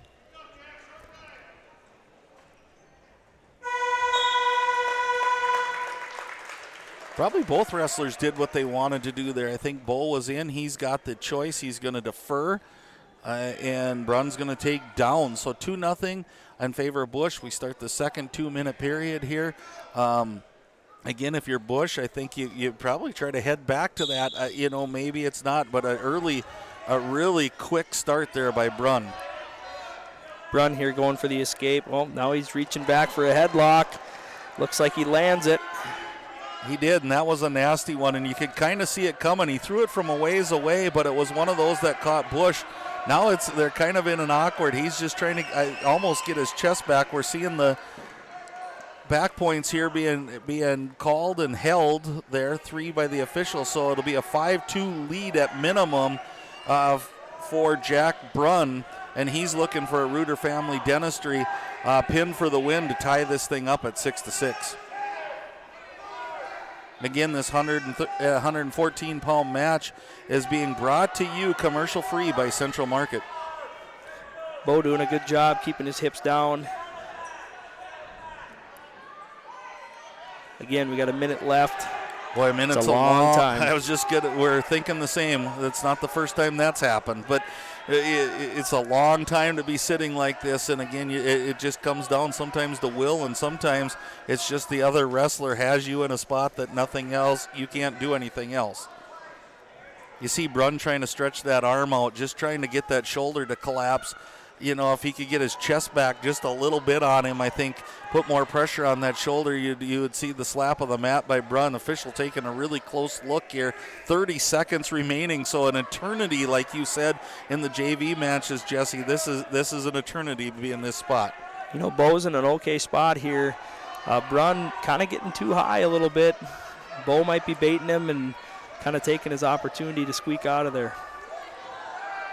We're down to the final 10 seconds of this match, and boy, if Bush can get out of this, that is a huge. It's going to take a lot out of him, but it's also a huge mental boost as he does. He survives that period. 3 points get awarded, 3 on the near fall, makes it 5-2 heading into the third. Bush says we're going both up. There's no better test to your will than when somebody's got you pinned to the mat. And, you know, kudos to Bo for not giving up those points. For sure. And now we see Bo. Bush had choice. He takes both up. Again, being down now by 3. Definitely not insurmountable. You get the takedown, wrestler to its back. You get some back points. But Brunn has seemed pretty tough here. And I think it's a little bit of size. I think you can see that on your screen. Bo's given up a little bit of just that physical size. Not even so much strength, just size in this match. Absolutely. And, you know, you get some of these younger weights. You get kids mature sooner than others. And looking for Bo here to kind of stick to his offense. Bo tried for the headlock. Brunn just sunk down, which is really a smart move.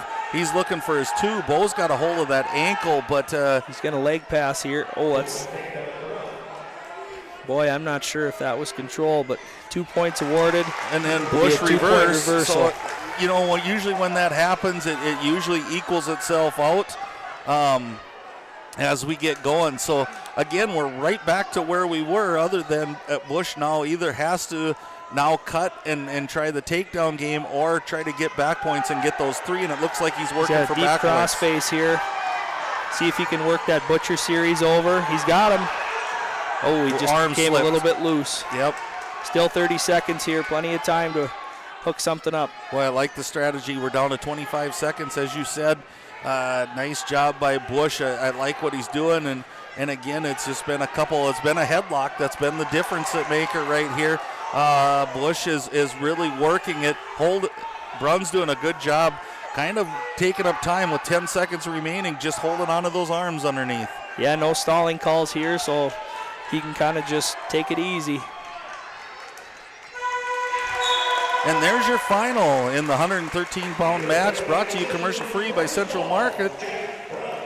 Jack Brunn with a 6-3. No, that was not 6-3. 7-4. 7-4, thank you.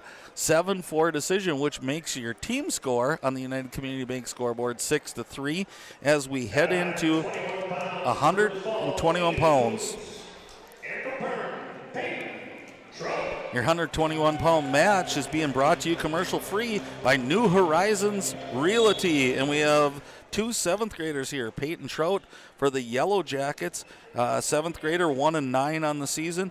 And also for Fergus Falls, Ian Kuntz, 1-4 on the season. And both of these guys pretty young to be at a 120-pound weight class. Definitely have probably seen some really good wrestlers, and Trout comes out right away with the takedown. Yeah, good job by Trout, keeping his hips back, stuffing that head, working the go behind for a takedown. Trout doing a good job, working those wrists, keeping weight on those hands, driving forward. Minute 15 remaining in the period 1 on the United Community Bank scoreboard. And again, this 121-pound match is being brought to you commercial free by New Horizons Realty. Boy, the experience these kids are getting as 7th graders, Jesse, it's amazing. And you know that you're probably going to hear their names coming through for years and years to come, and you wonder, it's always that guessing game. Are they going to stay the same size all the way through? Or are you going to see one that's bigger than the other in another year or so? For sure. And, Peyton Trout, son of Coach Kyle Trout, who's been around the program a long time. His dad's a big guy, so you'd like to think he's going to end up being in that, middle to upper weight, but you never know. Exactly. And Coach Trout, a very formidable wrestler out of Wadena Deer Creek and Moorhead State University in his day, and it's got to be a thrill to watch your kid wrestle here, and he's got it in tight. And there's the Reuter Family Dentistry pin for the win by Peyton Trout. Peyton Trout with a nice deep half Nelson, didn't go too fast, took his time, made it tight. Pin at minute and 35 seconds in the first period. Takes your United Community Bank scoreboard to 12-3 in favor of the Yellow Jackets.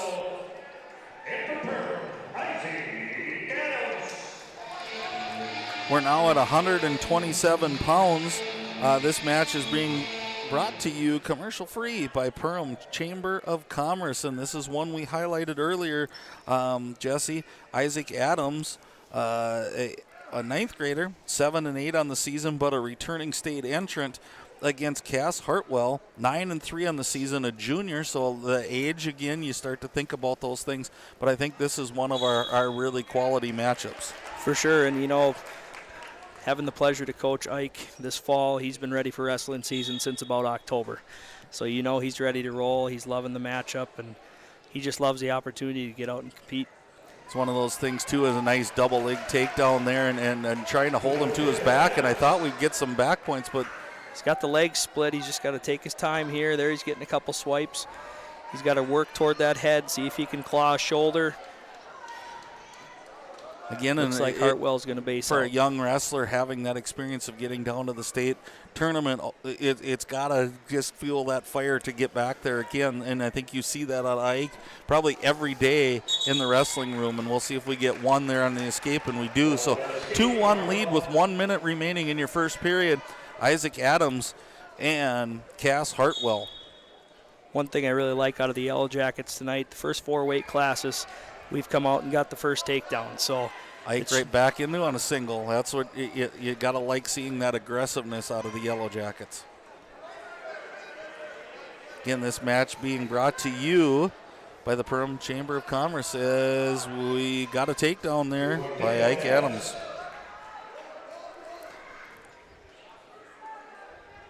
I'll be curious to see if Ike tries to stay on top or if he wants to go on his feet and try to build that lead a little bit. Well, and one of the things, time's going to probably play a factor here, but Ike seems very comfortable on his feet, 20 seconds to go, and you'd think he'd almost want to get back to that. But I think time, seeing what was left here, and definitely trying to work on. He's got to reach under tilt, kind of a cross-arm tilt here, see if he can get a cheap couple points here before the end of the period. I think experienced wrestler for the Otters in Cass Hartwell just kind of sprawled out there knowing that the time, and say, well, 4-1, it's Hartwell's decision, choice, and he takes both up. So again, I think seeing that 4-1 lead, but I'm not so sure. Ike's had a couple nice shots here. We'll see if a change in plan by Hartwell. one thing you notice out of Ike, he never gets out of position. There he's in on a nice fireman's carry. Hartwell latches onto the leg like he should. See if Ike can sneak out the backside here. Just got to work that arm free a little bit. And he does. Adams up 6-1 on your United Community Bank scoreboard.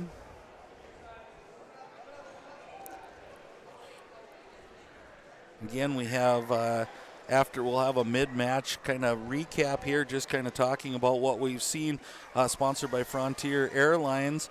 It'll be after the 145-pound match.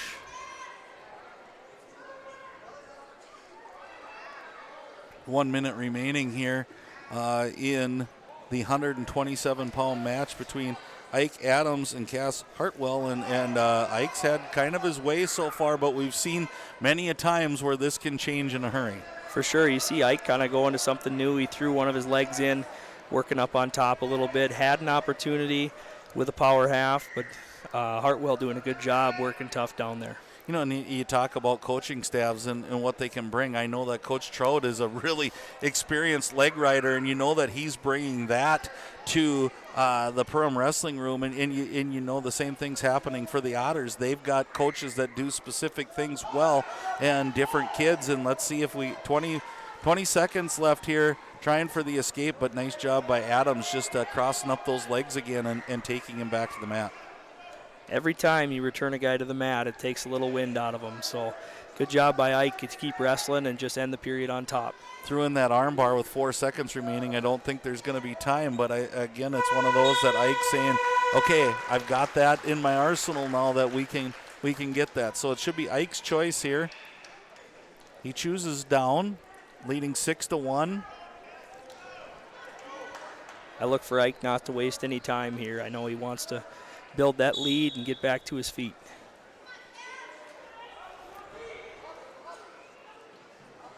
Ooh, looked like a clasp there. Tough for one official to see. That's where that trail ref is nice sometimes. Adams with the escape.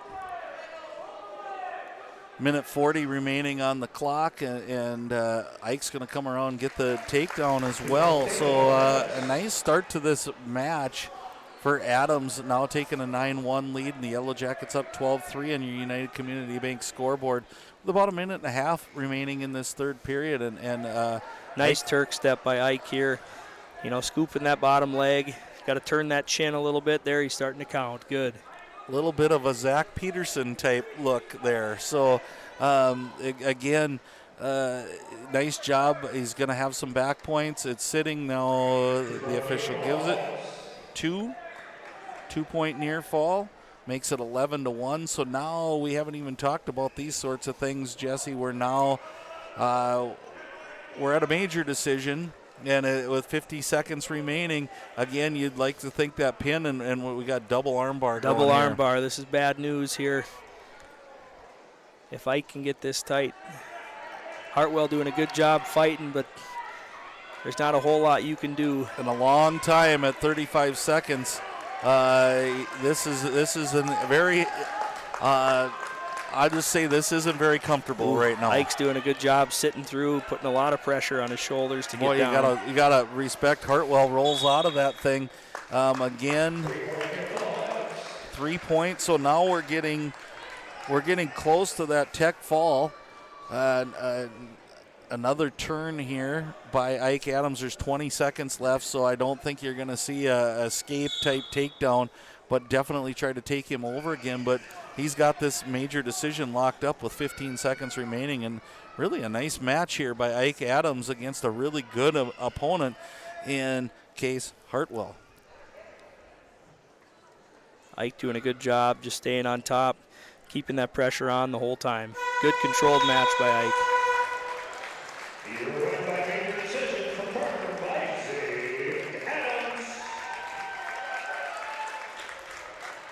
Ike Adams with your major decision.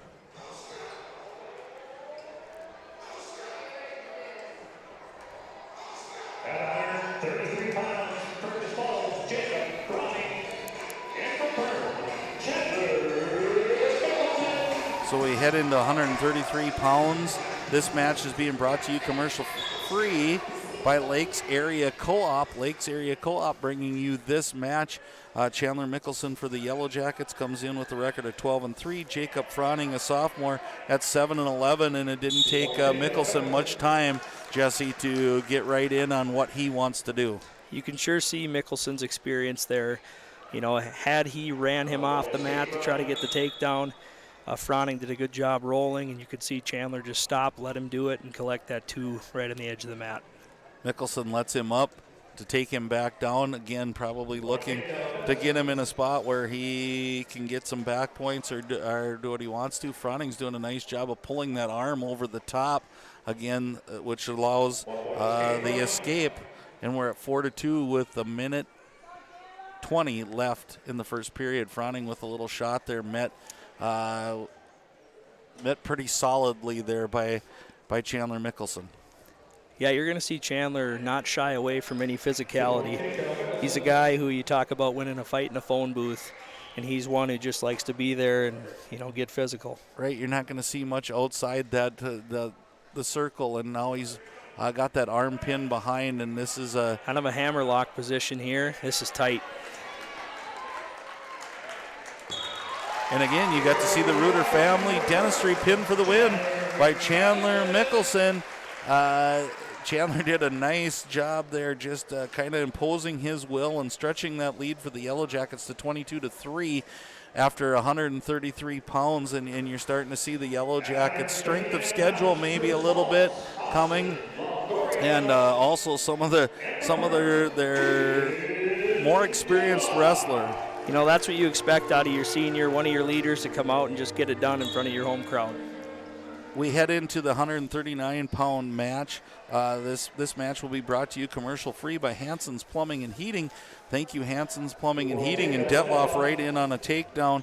Tegan Detloff is a freshman. We talked about the number of matches. He had a great finish at the Rumble of the Reds, 6th, I believe, which is almost, I'm not going to say unheard of, but a really good feat at that weight class, 139.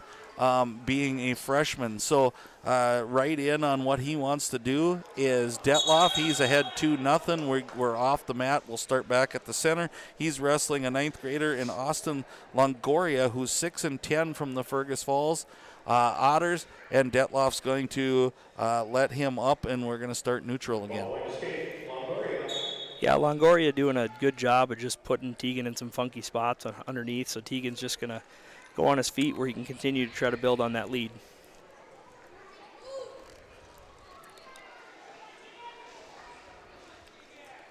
Again, after the next couple matches, we'll have the Frontier Airlines mid-match, as there's another takedown. I think hasn't been awarded yet, and nice job there by Longoria just to kick his way out and then snaps right back in, tries to catch Detloff off guard. Detloff gets in really on a deep shot here, now coming out the backside.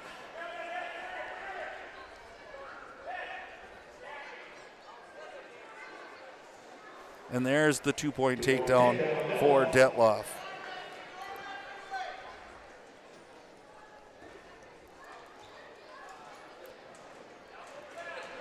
Tegan trying to scoop that far elbow up. 20 seconds remaining in period number 1, 4-1 lead on United Community Bank scoreboard by Detloff, and he doesn't seem like he's satisfied with 4-1. But nice job here. There was almost a body lock situation, Jesse, and that gets a little dangerous and a little tricky when you're on the edge of that mat, because there's something about that line on the edge of the mat that makes kids a lot more comfortable and confident than they were in the center of the mat. No doubt. I mean, you know, you have that security blanket of being close to out of bounds, and a lot of times people get pretty confident. Whoa. Longoria with kind of a flying squirrel attempt at the buzzer. And he knew, I think he knew the time, and so he was trying to do that, but he got the escape right at the last second to make it 4-2, and he was going to try for some quick points, and it was quite an attempt. You know, this Longoria's got some unique technique underneath. Tegan's not real comfortable, you know, with the positions that he's put him in. He kind of rolls around, and just tries to make something happen underneath, and it's worked for him thus far. Again, Keegan buried a half there, though. Should be getting some back points there, we're counting. Stretching that arm out.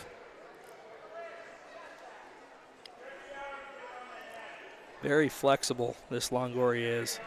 Well, one of the things that I was going to talk about as Tegan cinches it up here is the length of all the way through JV through here of the Fergus Falls Wrestlers. And there's the pin. Reuter Family Dentistry pin for the win for Tegan Detloff.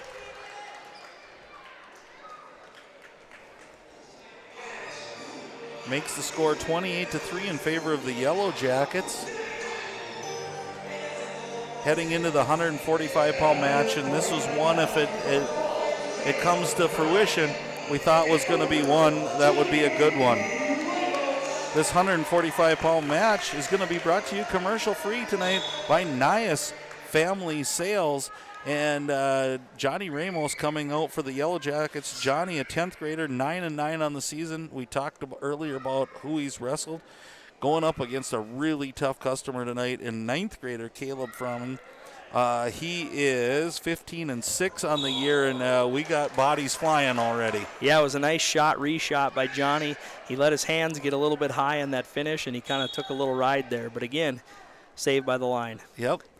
And you talked about Ramos's style being a little bit non-conventional and the high flying, and Froning has made a name for himself around the area too with his quickness, and I don't think he's scared to go upper body as well. This could be a fun one. We've kind of seen it happen a couple times, and both guys, want to go there, but maybe not quite yet. So hopefully we see it here.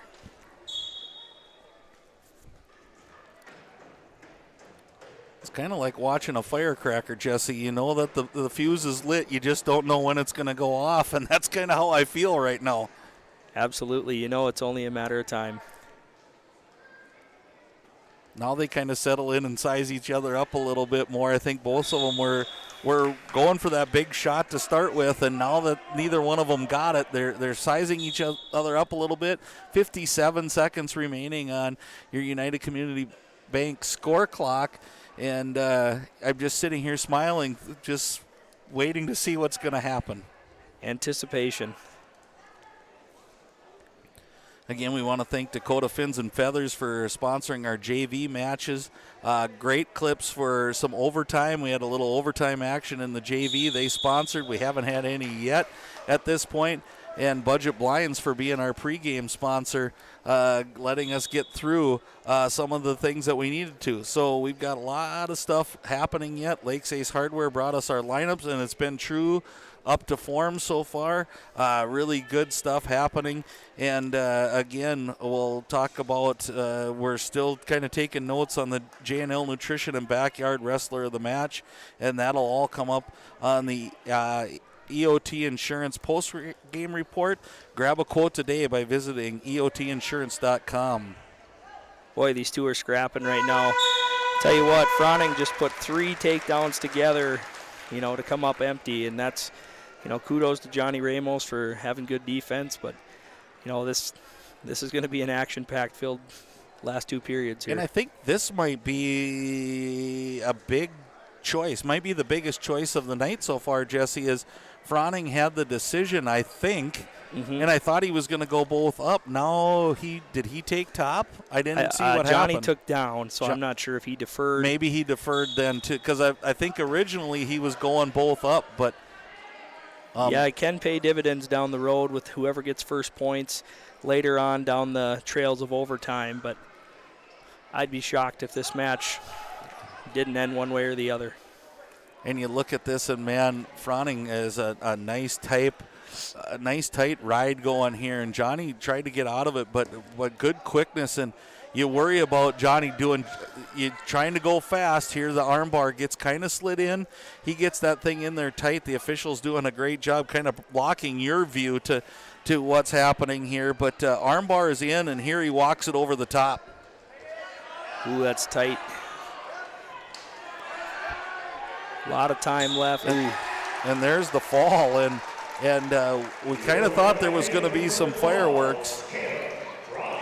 38-second fall there for Fronning brings our United Community Bank scoreboard to 28-9 in favor of the Yellow Jackets. And Frontier Airlines mid-match report. We'll try to get this all in here really quickly. This is your Go Wild mid-match recap. And right now we're sitting at 28-9 after a really good matchup for the Otters in Fronning, who came out and defeated Ramos by fall. It's been tough so far for the Otters, but that's got to give them a little bit of life coming into the 152-pound match. And the 152-pound match is brought to you by Joe Foltz Construction. So Joe Foltz Construction bringing this match to you commercial free. We have Carson Byer, a senior, at 15-7. Facing Blake Roberts, 4-4, and I know he was one that was out with some sickness, maybe a little injury. He's a sophomore, but Byer playing the takedown game right now. Yeah, Byer really having a good year, especially as of late. Put together a nice tournament win over in Pequot Lakes at the Jackhammer.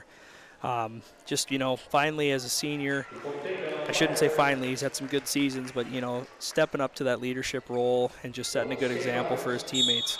Right, 6'3" with 58 seconds remaining in that Jackhammer. For those of you following, you might know that as the former Big Bear, which was one of those northern kind of a big tournament for northern Minnesota, and it still is, and you have to be a pretty tough hombre to come out of that thing.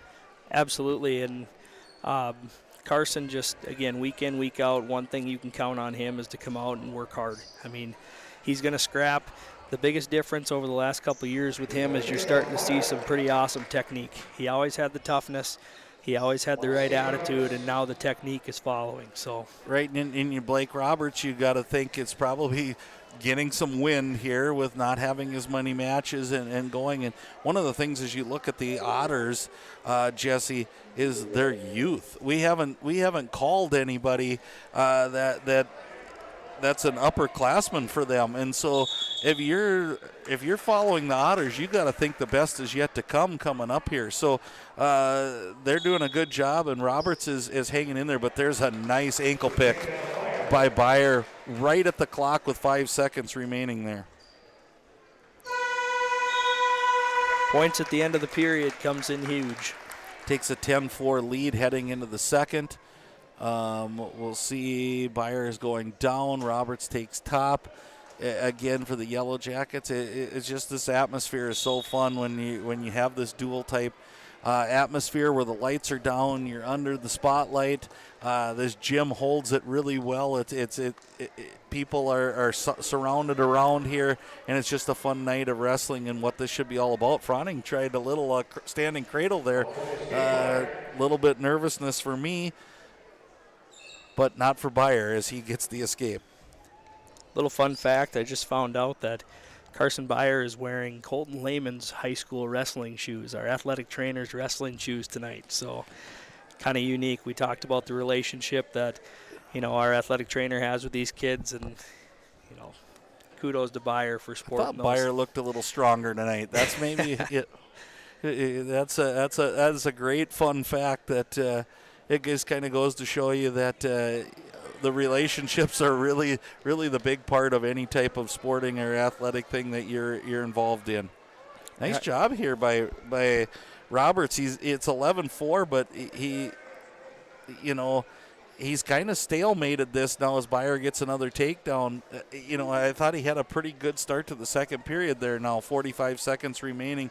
Byer working on top. Back to that Frontier Airlines. We started out with Dresden Wegscheid at 107.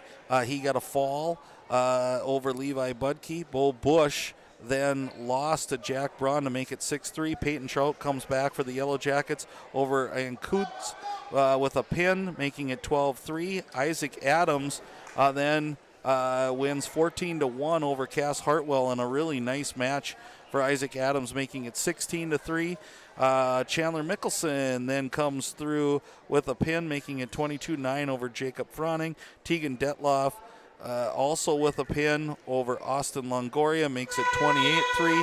And then the match just before this one was Caleb Froning with a pin over Johnny Ramos in a really wild match for a period and a half there, making the score 28-9 on your United Community Bank scoreboard. And that was Frontier Airlines mid-match recovery, visit flyfrontier.com today and learn about the Go Wild Pass and lock in one-way flights in and out of both Fargo and Minneapolis for as low as $15.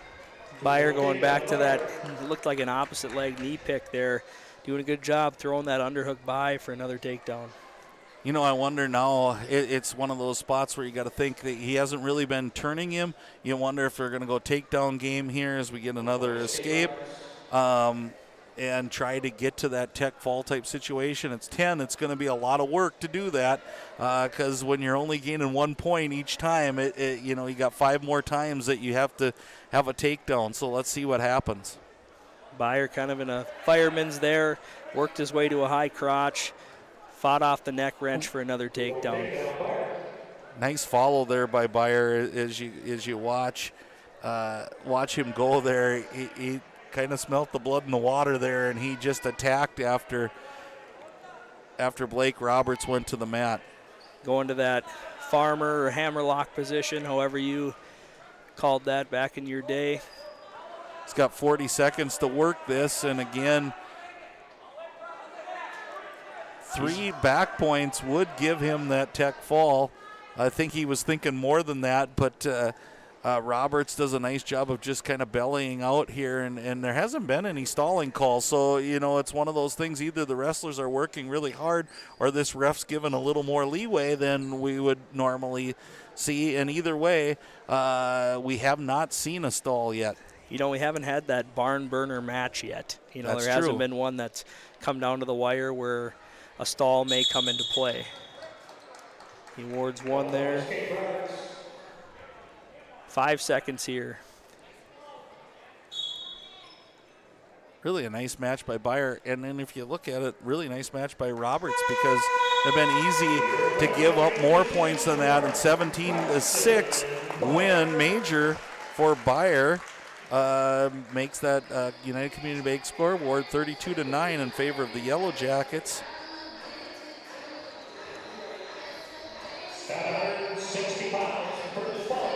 Again, one of your seniors coming out in front of their home crowd, putting on a show, scoring points, just doing what they're expected to do. 160-pound match being brought to you tonight by Nias Family Sales. Commercial free tonight from Nias Family Sales. And we have a senior for the Fergus Falls Otters, Antonio Parker, against a freshman, Carson Zeise. Parker is 5-2 on the season. Zeise's 10-10, so this could be another one of matchups. Zeise with the takedown.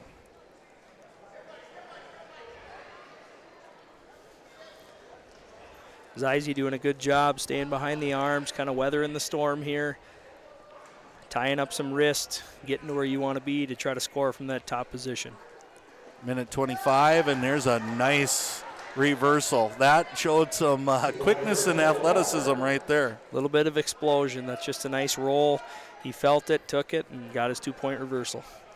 Again, this 160-pound match with a minute 10 remaining, brought to you by Nias Family Sales. The Nias Family Sales Service Center can service all makes and models. Schedule your vehicle today by calling 218-346-5976. This Parker, from the first minute of the match, looks extremely explosive. So Carson's got to be a little bit careful with the positions he's in, get back to some of that offensive stuff that worked right away. Right, and you can just see his quickness just getting around, and nice job by Zeise here, but Parker in that front headlock position trying to snap down, but Zeise stays out of danger there and gets the escape to take that 3-2 lead with about 45 seconds remaining here in the 160-pound match. Sometimes, especially out of a young wrestler, it's easy to try to match that intensity and match that, high-flying, style of wrestling. But Carson, if he stays true to what he's doing here, it's going to benefit him. And Zeise looks like he might have a little size on just and the body styles are different, but man, that explosion on that reversal was really nice against Parker. But he, like you said, stay true to what you do. 20 seconds remaining. Zize with another takedown. Yeah, Zize keeping his laces down, grabbing that opposite ankle, just taking his time, getting that go behind.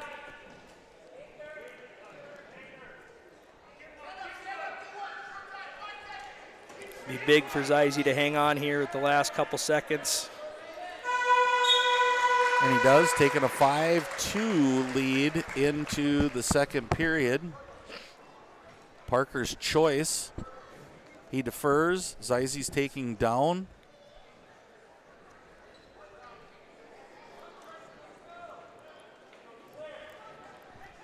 Again, United Community Bank scoreboard 32-9 in favor of the Jackets. 7-2 lead, and there's some power there. Love to see Zize shooting up off the bottom. It's awesome, especially out of a young guy, to just keep relentlessly trying to get off the bottom. Good things happen. We talked about not letting your hips stay on the mat, and Zize did a nice job of just popping out of that because it was a big return, and sometimes that big return gets you stuck on the mat a little bit. Not for Zize. He popped right back out, and now really running a high bow and arrow here. Yeah. This is pretty dangerous if you can get it. Dangerous in a good way, that is. He's trying to elevate that leg to turn his hips over, and he'll reach back for a crossface to try to get some back points.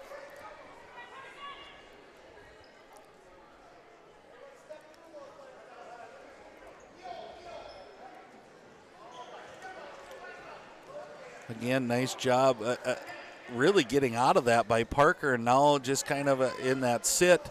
You saw the explosion the first time. You got to be careful if you're Zize. Keep that pressure on his shoulder blades so he's not able to do that. And then Zize's doing a nice job. Has that arm right now. Take his time. He's got to just take his time and settle in here. Prevent any explosive rolls like that. Perfect. 38 seconds, and you just see the sheer power of Parker. I mean, nobody pops off their back in an armbar like that. You don't see that real often. But Zize staying with it, working his hips over, making sure he's in a good position. Is that ref holding back points? Or he's counting again. He's counting again. 3, 4. 7-2 Zize. Should be 3. Holding 3 here. Ooh, 10 seconds remaining. That's He's got it tight. And there's the fall with 8 seconds remaining. On your United Community Bank scoreboard, there's a fall for Carson Zize. You got to give Carson credit there. Being a young wrestler, a lot of times you get excited to get that pin. He stayed calm, trusted his technique, dropped his hips, and just did it right. I think you said it early on, Jesse, and I learned from you, don't get caught up in the emotions of what's happening, and you're ready to go. So we're off to 172 pounds. This match is brought to you by Ray's Sport and Marine. 172 pounds. Features tonight Tristan Larson, a 10th grader, 6-13 on the year, versus Kenny Vogel, I think they said. I'm hoping anyways. 10th grader, 1-8 on the season, and it's one of those you get caught up in the match and you're trying to hear if they're doing some different things, and both of these guys are kind of arm locked trying to drag each other over right now. We talked about the high flying, mood of the last match. Tristan Larson's kind of a high move kind of guy too. You can see right away kind of going for that throw, settling in, doing a limp arm for a 2-point takedown. Not to the, we have a little bit of stoppage here, maybe a blood. We got a little blood timeout, so this blood timeout is going to be brought to you by Perham Health. We want to thank Perham Health as Bruce Perrine is in sync with me tonight. We just want to thank Perham Health for being one of our sponsors tonight and taking care of this blood timeout. And again, it'll give us a chance to thank all of our sponsors: Frontier Airlines, Great Clips, Dakota Fins and Feathers, Budget Blinds, Lakes Ace Hardware for bringing our starting lineups tonight, United Community Bank for the scoreboard, Reuter Family Dentistry, J&L Nutrition in the backyard, who's going to bring us the wrestler of the match coming up on the EOT postgame report. Grab a quote today by visiting EOTinsurance.com. And again, we thank Perham Health as we have John Kostanek taking in the place of a legend. I don't know how you step in those shoes of Coach John McEachran, but John Kostnik did a bang-up job there in his first night of blood work, and here we go, and a quick shot for an escape, but a great job by Larson following there as Voigt just really tried a quick move right off the whistle with a minute remaining in the first period. Yeah, good job by Tristan, just kind of hanging with it, taking a double leg to keep him down there. I really like how Tristan's keeping that pressure on right here on top. Again, it'd be a nice ride out, or if he can get some points, but you just think that there's got to be some action here. And, Tristan's been one of those high-risk, high-reward type wrestlers. One of those that there'd be times you go, no, no, no, and then it turns out to be yes, yes, yes, and then it favors him. But I like how he's wrestling under control right now.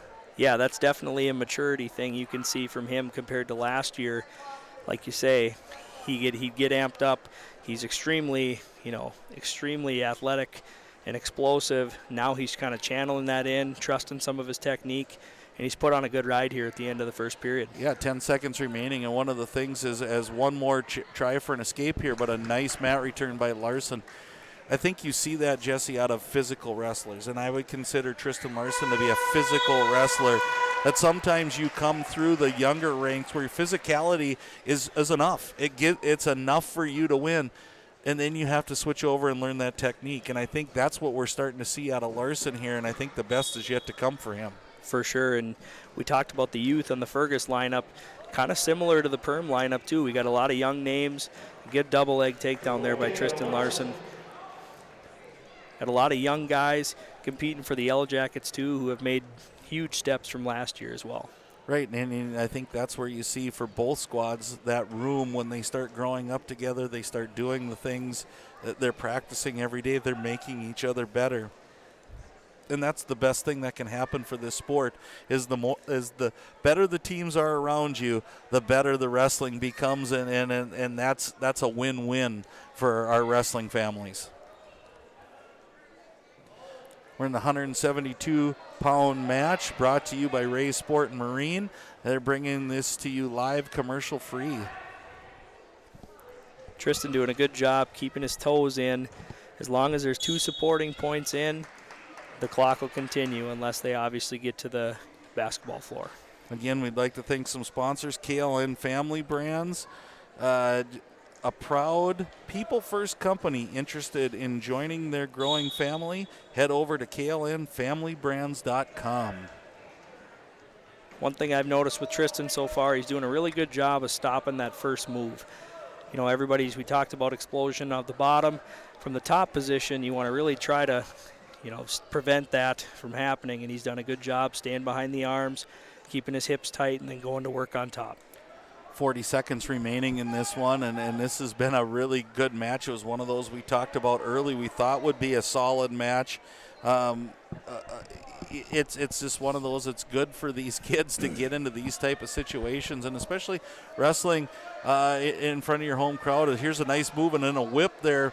Nice job by Larson, but it's an awkward position as of yet unless he can get that back exposed. 10 seconds remaining. Good job recovering there, getting your hips back in a good spot to where if you do slip off of it, you're still in a good spot to continue that ride. 9.9 seconds remaining, and we'll talk about this more coming up, but as good as this battle is, there's going to be a showdown Tuesday night here live from the Hive, and if you're enjoying listening to Jesse and I, you're going to get more of us. And the DGF Rebels come to town here. Larson just throws him over, and there's that physicality working to his favor. Physicality plus the technique. What did he give, 2? Well, I don't think he gave an escape.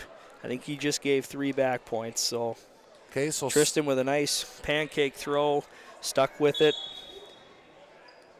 Both wrestlers up 7-0 then in favor of Larson, and not looking ahead, but kind of looking ahead as you start to talk about DGF's going to come into town with a 14-0 record. Obviously they could wrestle yet this weekend or today as Larson in on a double and a textbook kind of takedown. Now trying to tip him over to his back, but a good roll through there. There he settles in. Oh, He's got to sneak his arm in there, scoop that head out. Tristan making it hard for me to get our promo in for Tuesday, but I'll take that. Dilworth, Glen, and Felton coming to town with a 14-0 record, Jesse, and maybe the favorite going into Section 8 AA, maybe. And I'm sure in their eyes they are, and others are trying to knock them off, but I think we're going to find out a lot about Section 8 AA. Some really good teams up at the top. Pequot Lakes, Pine River, Bacchus, they're going to say they're in there. Perham, Roseau off to a really nice start, and you never count out Thief River Falls. Yeah, I mean, I can't wait for Tuesday night. You know, there's going to be some key matchups that we've been waiting for since even before practice started this winter.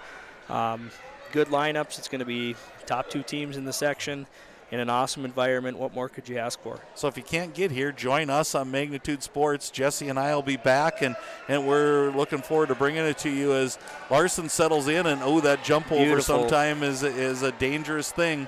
Beautiful wrist half there to settle in. I'd like to see Tristan bring his hips away just so he doesn't get tangled up. 15 seconds remaining here, and Larson's going to secure a major for sure, but I think he's looking for more. And there he got it in a Reuter Family Dentistry pin for the win. Tristan Larson with 8.6 seconds remaining gets the fall, takes our score to 44-9 in favor of the Yellow Jackets, and now we're getting into a little bit of the Yellow Jackets lineup where they bring some senior leadership as well.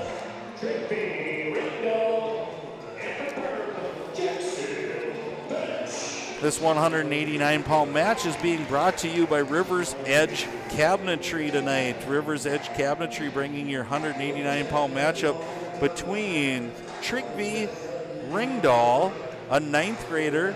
Ringdahl, another name that is wrestling or Fergus Falls name. He is 2-5 on the season against the senior Jackson Vetch. Coach Vetch's son, 10-10 on the season. Jackson coming down from wrestling 285 last year and kind of getting his feet in of what the difference is between wrestling 189 and 285. Yeah, we talk about the unique aspect of, getting bigger in wrestling. Jackson's kind of done the opposite. He was up in heavyweight last year, wrestled a lot at 220, and now found his home at 189. Tell you what, this is a big 9th grader for Fergus, I'll tell you that. He is, and you just look at how he's built, and it's one of those things that you know that whatever happens tonight, the best of his, and you're gaining experience here, and you're going to get better just by wrestling these matches as Jackson rolls him up in a... kind of an inside cradle there. But again, the strength of this Rigby just kind of took it apart, and here it goes again. He stacked him up.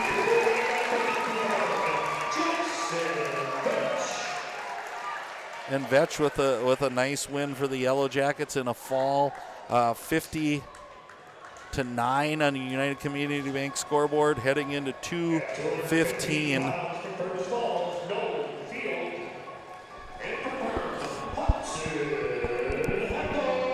This 215-pound match is brought to you commercial-free by KLN Family Brands. Learn how you can get a slice of over $5 million in profit sharing only at KLN Family Brands. A job with room to grow. Apply today. Build your tomorrow at KLN Family Brands. We have Hudson Hackle, 15-5, a senior. Hudson is a multi-time state entrant for the Yellow Jackets. Again, waiting for his senior year and his chance to kind of be this leader on as well. Going against another 9th grader in Nolan Field. And this size in here, we're going body lock, Jesse.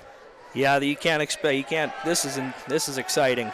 Couldn't get my words out there, but nice finish by Hudson Hackle. Kind of in an awkward spot, got his near fall. You just don't know which way they're going to fall when they're both locked up like that. Yeah, and it's easy to lose your words when that suspense grabs a hold of you. So 2-point takedown, 3 near fall points for Hackle. Early 5-point lead with a minute remaining in the first period. But Holy moly, Jesse, some of the size of these young men from Fergus Falls is got to have Coach Schlepp thinking this is going to be something good in the years to come. Yeah, for sure. I mean, this field is a full 215. It looks like. I know Hudson isn't he's kind of in that 210 range, but I mean, this is one big ninth grader. It was a good job by Hudson too, stopping that first move. Just kind of going to work on top. You don't see him resting on his knees. He's pushing forward, constantly making that bottom man carry his weight. Definitely something I think you can see that Coach Vetch and his staff are going to do for the Yellow. They must be working on that in the room, and it's been very successful tonight. Yeah, it's definitely been noticeable when they get on top, they're going to work. You can see Hudson has a nice arm bar, kind of a shallow arm bar, working his way over very carefully, slowly, making sure he doesn't go too fast, waiting for that reaction, settled in. Ref's got a 5 count there, holding 3 points. 5 seconds remaining, so very least a 10-0 lead heading into the second.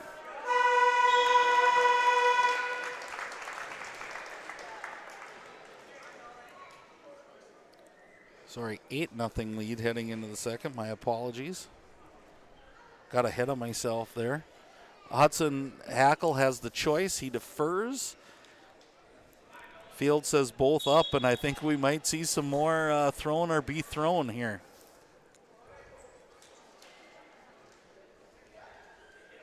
I'd like to see Hudson get back to that nice high crotch there. He went back to it.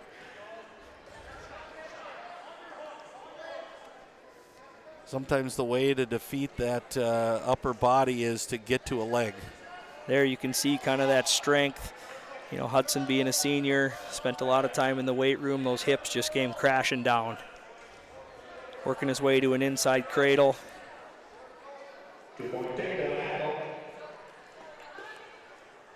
Impressed with the body control of field, though, Jesse. When you start to think about what he did just there by turning those, that's not easy to flip those hips out of that near side cradle, and he got himself out of there and at least gave him a chance to get back to his base with about 1:05 remaining here in your 215-pound match. Absolutely. I mean, you very easily could expect the ninth grader to just say, you know what, I'm wrestling a multi-time state entrant who's kind of a stud around the area. I'm just going to go to my back and end the evening, but not this guy. He's really fighting. You can tell every match this kid's going to get better. Right, and we want you to hang with us. 40 seconds remaining in this one. After we have this one and 285-pound match, and then we will take a little break and head off to the EOT Insurance post-game show. Grab a quote today by visiting EOTinsurance.com, where we'll have the JNL Nutrition and Backyard Wrestler of the match, and Hudson Hackle puts his name in contention there with the fall, and it's been a lot of Reuter family dentistry. Pin for the win for the Yellow Jackets tonight as Hackle adds his name to that list. And we're at 56-9 going into 285 pounds. Yeah, Hackle went back to the well with that, single arm bar, took his time, made it tight, got the fall.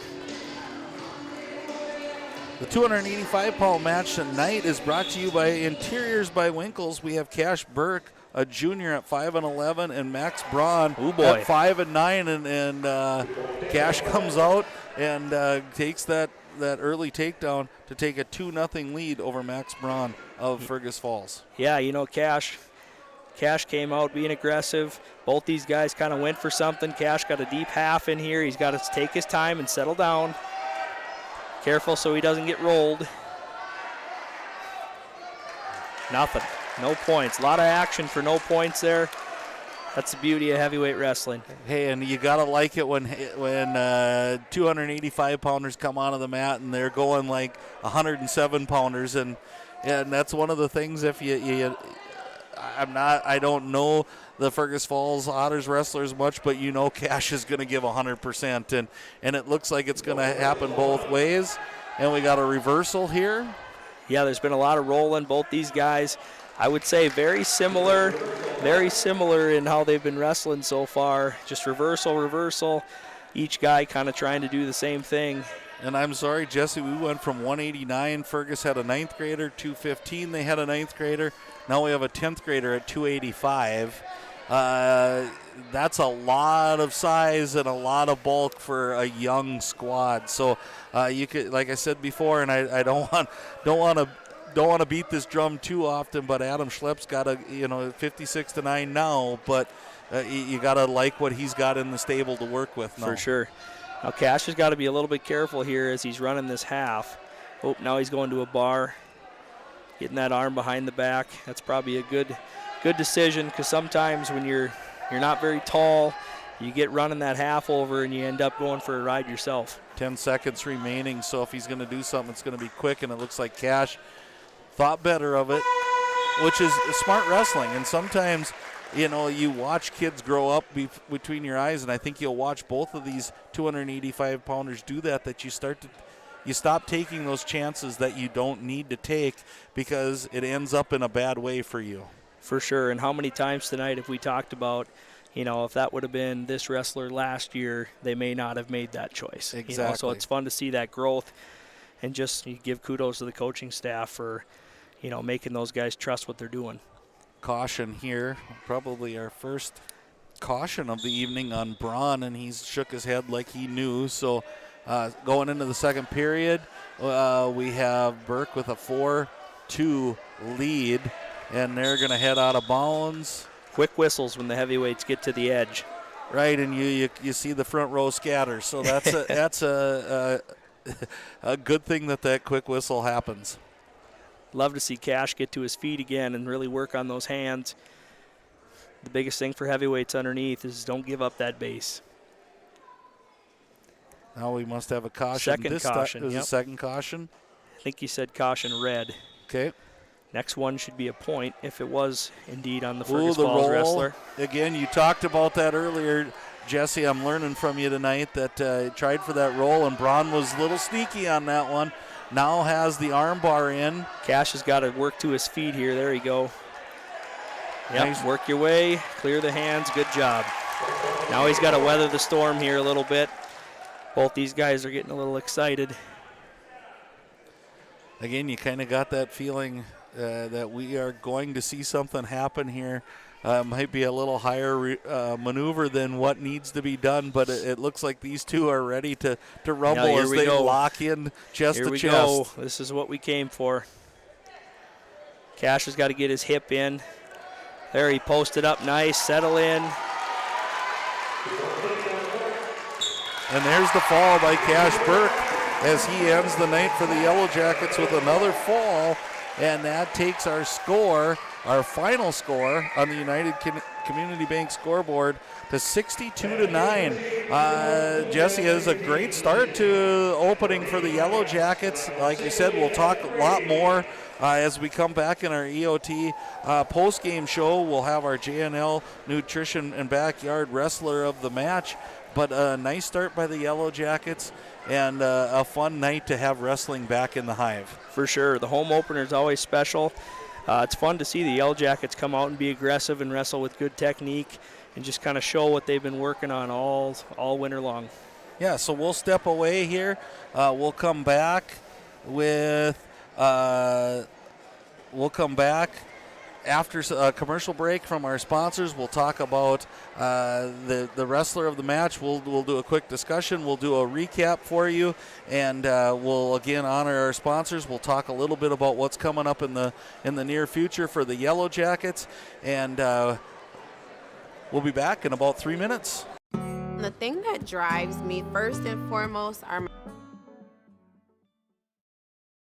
Ray's Sport and Marine in Perham has you covered for all your recreational needs. Ray's carries a large inventory of Lund boats, Bennington pontoons, plus Viaggio pontoons. They also carry the Yamaha line of ATVs and UTVs, as well as the full line of Honda Power Sports. Stop in and check out all of what Ray's Sport and Marine has to offer. Good luck to all Perham athletes, and go Yellow Jackets!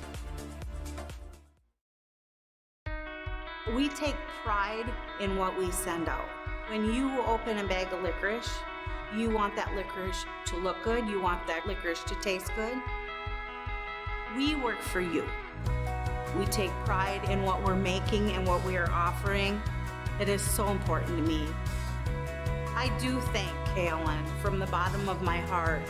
They believe you and your family is important. Odds are there's an ace right in your neighborhood. With expert advice and the right tools to make your quick fixes even quicker. Around the block, what you need in stock. With people who know their stuff. Welcome to the Home Convenience Store. Hi, this is Mallory Stotterell. And Erica Saylor from Lakes Ace Hardware. You can expect expert help for your next project at Lakes Ace Hardware. Right here in downtown Perham. Ace is the place with the helpful hardware, folks. Reuter Family Dentistry, with locations in Perham and Wadena, welcomes new patients. Come meet the friendly and professional team and experience for yourself what it is patients love about Reuter Family Dentistry. It's just nice to be in a small hometown knowing that you have a local dentist that cares about you, knows you, and wants to do what's best for you and your family.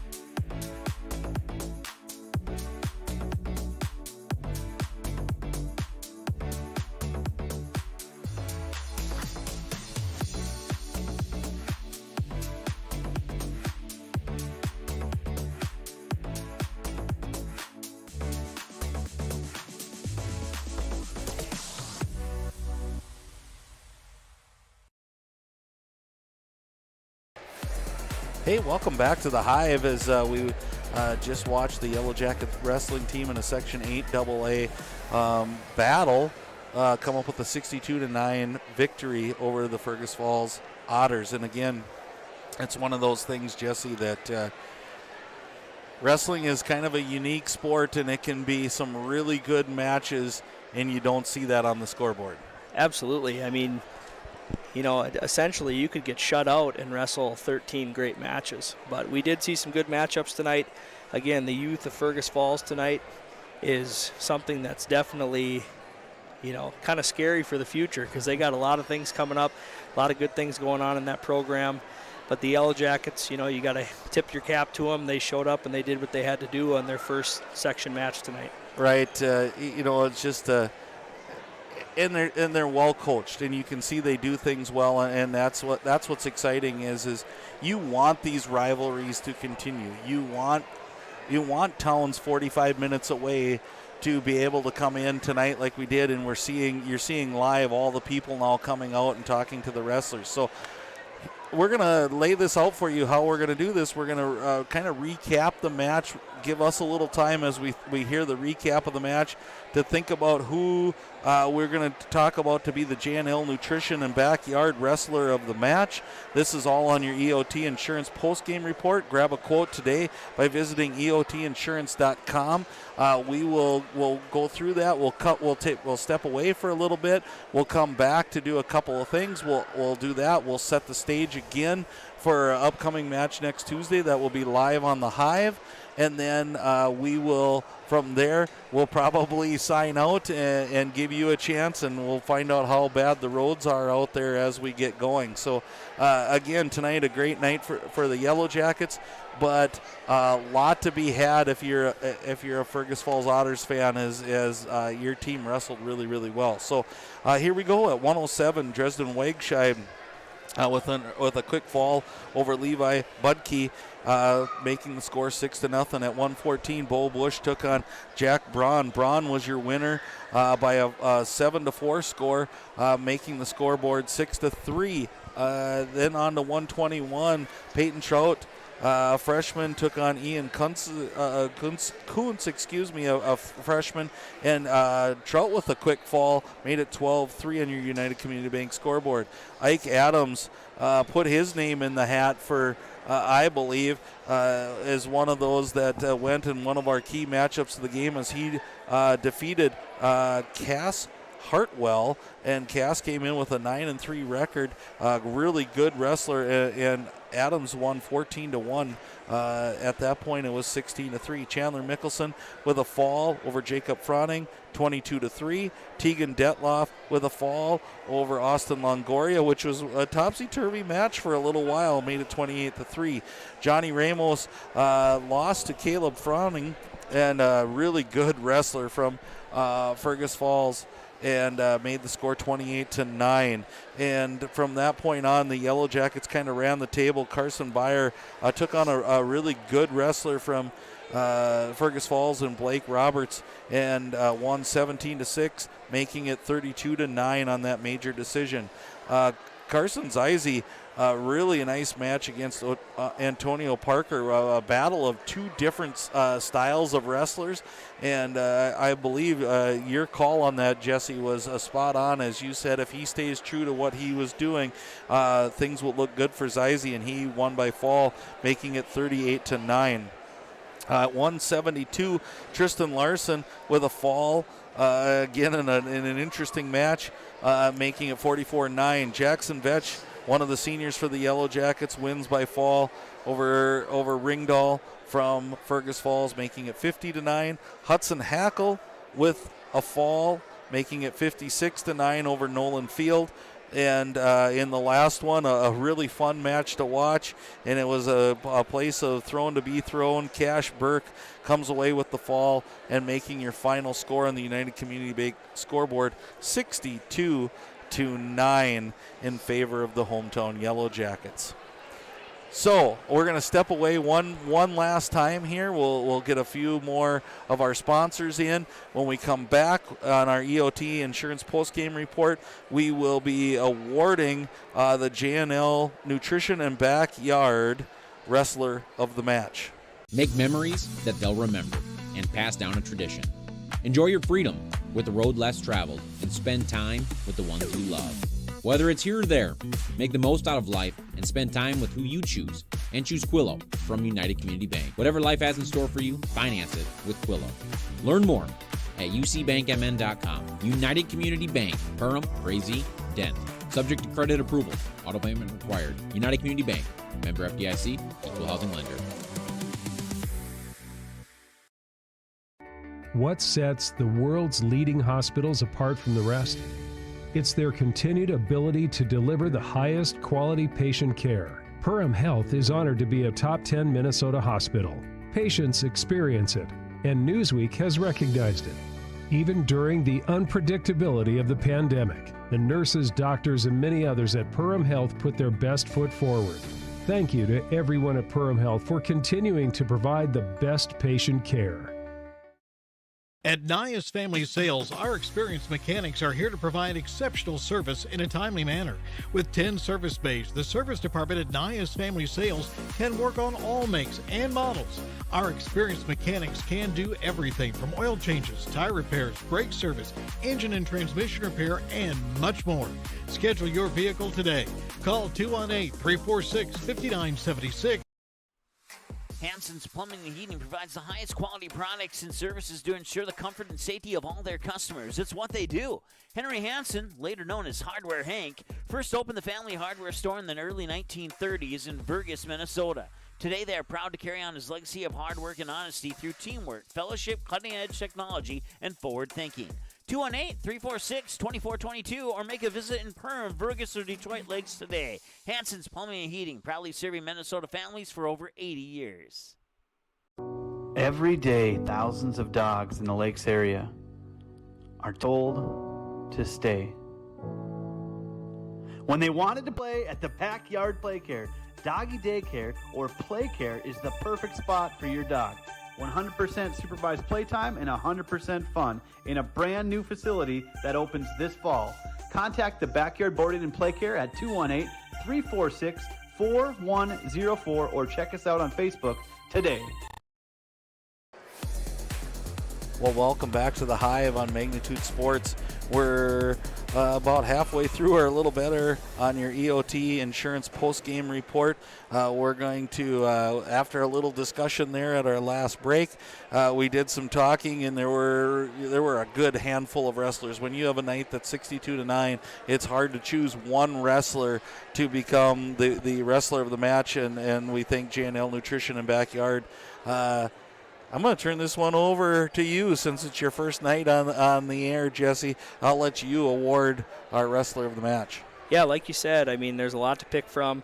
A lot of guys came out and really competed well, did their job. But tonight, the J&L Nutrition and Backyard wrestler of the match goes to Carson Byer. Carson came out, just kind of a workman-like victory. Got a lot of takedowns, stayed after it, and really stayed in control the whole match. And kudos to Carson for, coming out in front of your home crowd and doing what you're supposed to do. Right, and Carson's been that kind of steady Eddie, I think, for the Yellow Jackets. And I think when you build a great program, you got to have a stopper at every step of the way. About 3 matches in, you have to have somebody who's ready to stop if a run begins, because that's when you lose matches, is when it gets out of control. And I think Carson's one of those guys they look to say, if we get to here, he's going to bring it back for us. And that takes a lot of that leadership. So congratulations to Carson Byer on our opening night on Magnitude Sports for Wrestling with the J&L Nutrition and Backyard Wrestler of the Match. Looking forward as we get going, a lot of cool things happening here for the Yellow Jackets. They've got a lot of things going on their way, and we're going to be back here on Tuesday night. We don't have to wait too long to get, after waiting a month or so to get to see the Yellow Jackets, we get to come back, and we've kind of emphasized we're not to tournament time yet. So to say this is like the end-all, be-all match, it's not.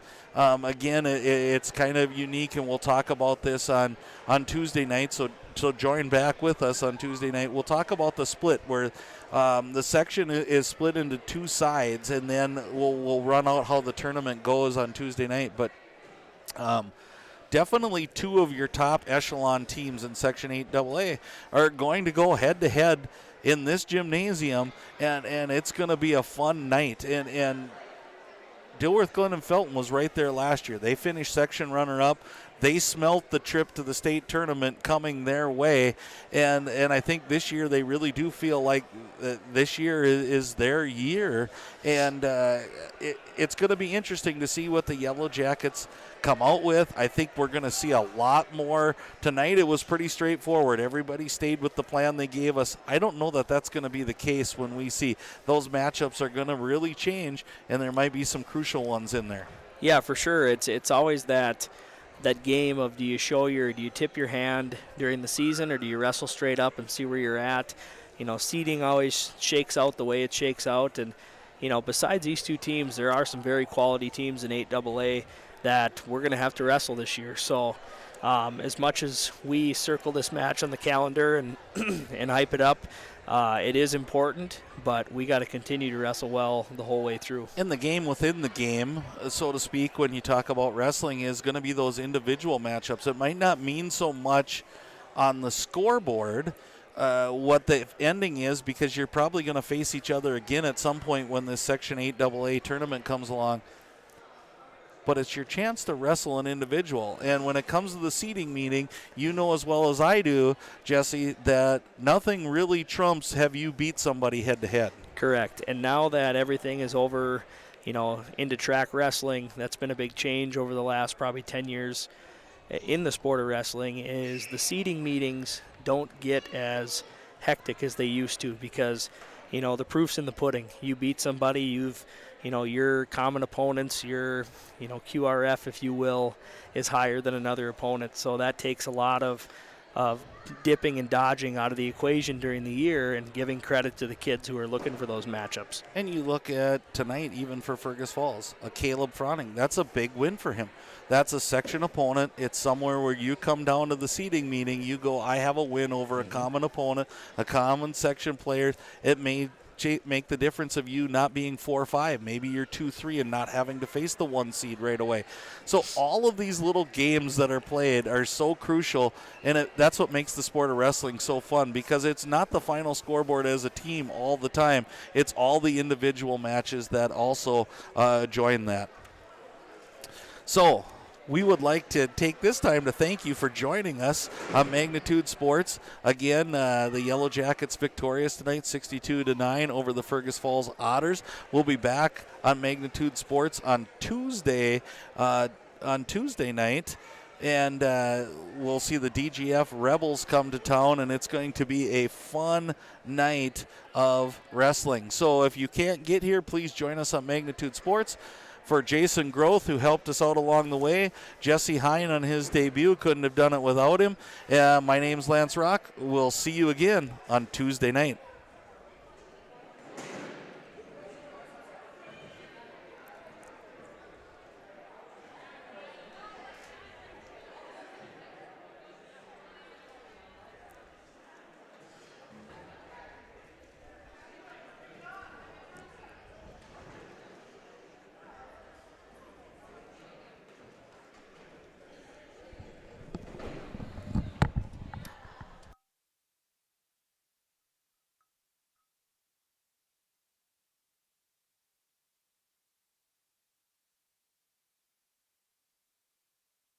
Preceding broadcast was an exclusive presentation of the Magnitude Sports Network. Subscribe, click the bell, and visit magnitudesn.com for a schedule of our upcoming broadcasts.